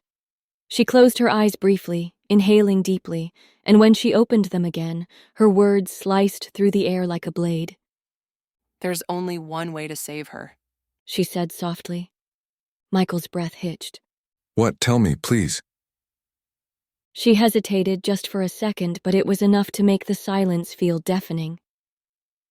Turn her into a werewolf. She said finally. Or you lose her. Michael froze. I felt it even through the darkness pulling me under. The hesitation, the heartbreak stitched into that pause. Then with a trembling breath I heard him whisper, I'm sorry, Amy. A sharp, burning pain exploded at the side of my neck. It was like fire racing through my veins, wild and uncontrollable, consuming every part of me. My heart screamed against it, but the pain was louder, drowning everything else. And then, silence. When I opened my eyes, the world had changed. Colors were sharper, sounds clearer. I could hear the faint rustle of leaves outside, the distant heartbeat of someone I couldn't see. But the first thing I saw was Michael's face. His tear-streaked face hovering above me, his eyes filled with a mixture of relief and guilt. Amy? He breathed, his voice trembling as he pressed his forehead against mine. His hands cupped my face like I was something fragile, something precious. Rex was there too, his arms wrapped around me in a fierce hug, his usual smirk crumpled with emotion. And then from the corner of my eyes I saw Eve, motioning towards me, her expression soft and vulnerable. I sat up slowly, my body feeling both foreign and familiar, like wearing a dress that didn't quite fit.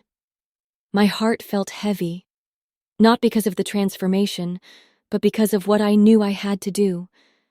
The truth was standing there, plain as day. I had made my decision. I knew what I had to do. I looked at Michael, then at Eve. My chest tightened, but I forced a smile. I made my promise to Mom. Clara, I whispered, my voice shaky but firm. Michael's brows furrowed, confusion flickering in his eyes. I turned to Eve, my chest tightening with the weight of the words I was about to say. Drawing in a shaky breath, I met her eyes and forced a fragile smile. Eve, Michael is yours, I whispered, my voice barely holding together. But when I tried to let go, Michael's fingers tightened around mine, refusing to loosen. His grip was desperate, like he was holding on to more than just my hand, like he was holding on to us. But I needed him to let go for both of us. So, with a trembling breath and tears stinging my eyes, I pried my fingers from his, leaving behind more than just a touch. I left behind a part of my heart. Eve's eyes widened, her expression a strange mix of guilt and happiness. She wasn't sure whether to feel relieved or conflicted. I understood that. I wasn't sure either. Now you both can live happily together in your forever, I said, trying to smile, but the words tasted like ash in my mouth. But I held the smile, even as tears streamed down my cheeks. Michael reached up to wipe it away, his fingers gentle, his touch like fire against my skin. I wish I met you earlier. He whispered, his voice raw, breaking under the weight of his emotions. His lips quivered, and I saw the same sorrow in his eyes that I felt in my chest. I know, I replied, my voice a soft breath. I had known all along, but sometimes timing was the cruelest thing. We stood there in silence, holding each other, both of us crying. But it wasn't just sadness. It was relief. It was the kind of heartbreak that came with knowing that love didn't always mean being together. Sometimes love meant letting go. Eve was quiet. She didn't look at us with jealousy, like I thought she might. Instead, I saw sympathy in her eyes. She understood more than anyone could. I pulled away from Michael slowly, my hands lingering on his for a moment longer, my fingers tracing the lines of his skin. Then, I turned to look at Eve, and her gaze met mine. She was still holding Michael's hand, her face a mixture of gratitude and guilt. I didn't want to leave, but I knew I had to. "I leave now," I whispered, my voice steady but laced with sorrow. The moment I turned toward the door, I felt the weight of the world on my shoulders. The man I love, watching me walk away. My heart was breaking, but it was time. As I stepped outside the fortress, the cold air hit my face, fresh and sharp, but it couldn't numb the ache inside me. Michael, Eve, and Rex, along with the whole pack, were standing behind me, their eyes following every step I took. Michael's hand shot out, gripping my wrist, halting me in my tracks. Is it necessary to go? Michael's voice was barely a whisper. I turned to him, my voice trembling. "I can't stay, Michael." He stepped closer, cupping my face, his touch achingly tender. Promise me you'll take care of yourself. He pleaded.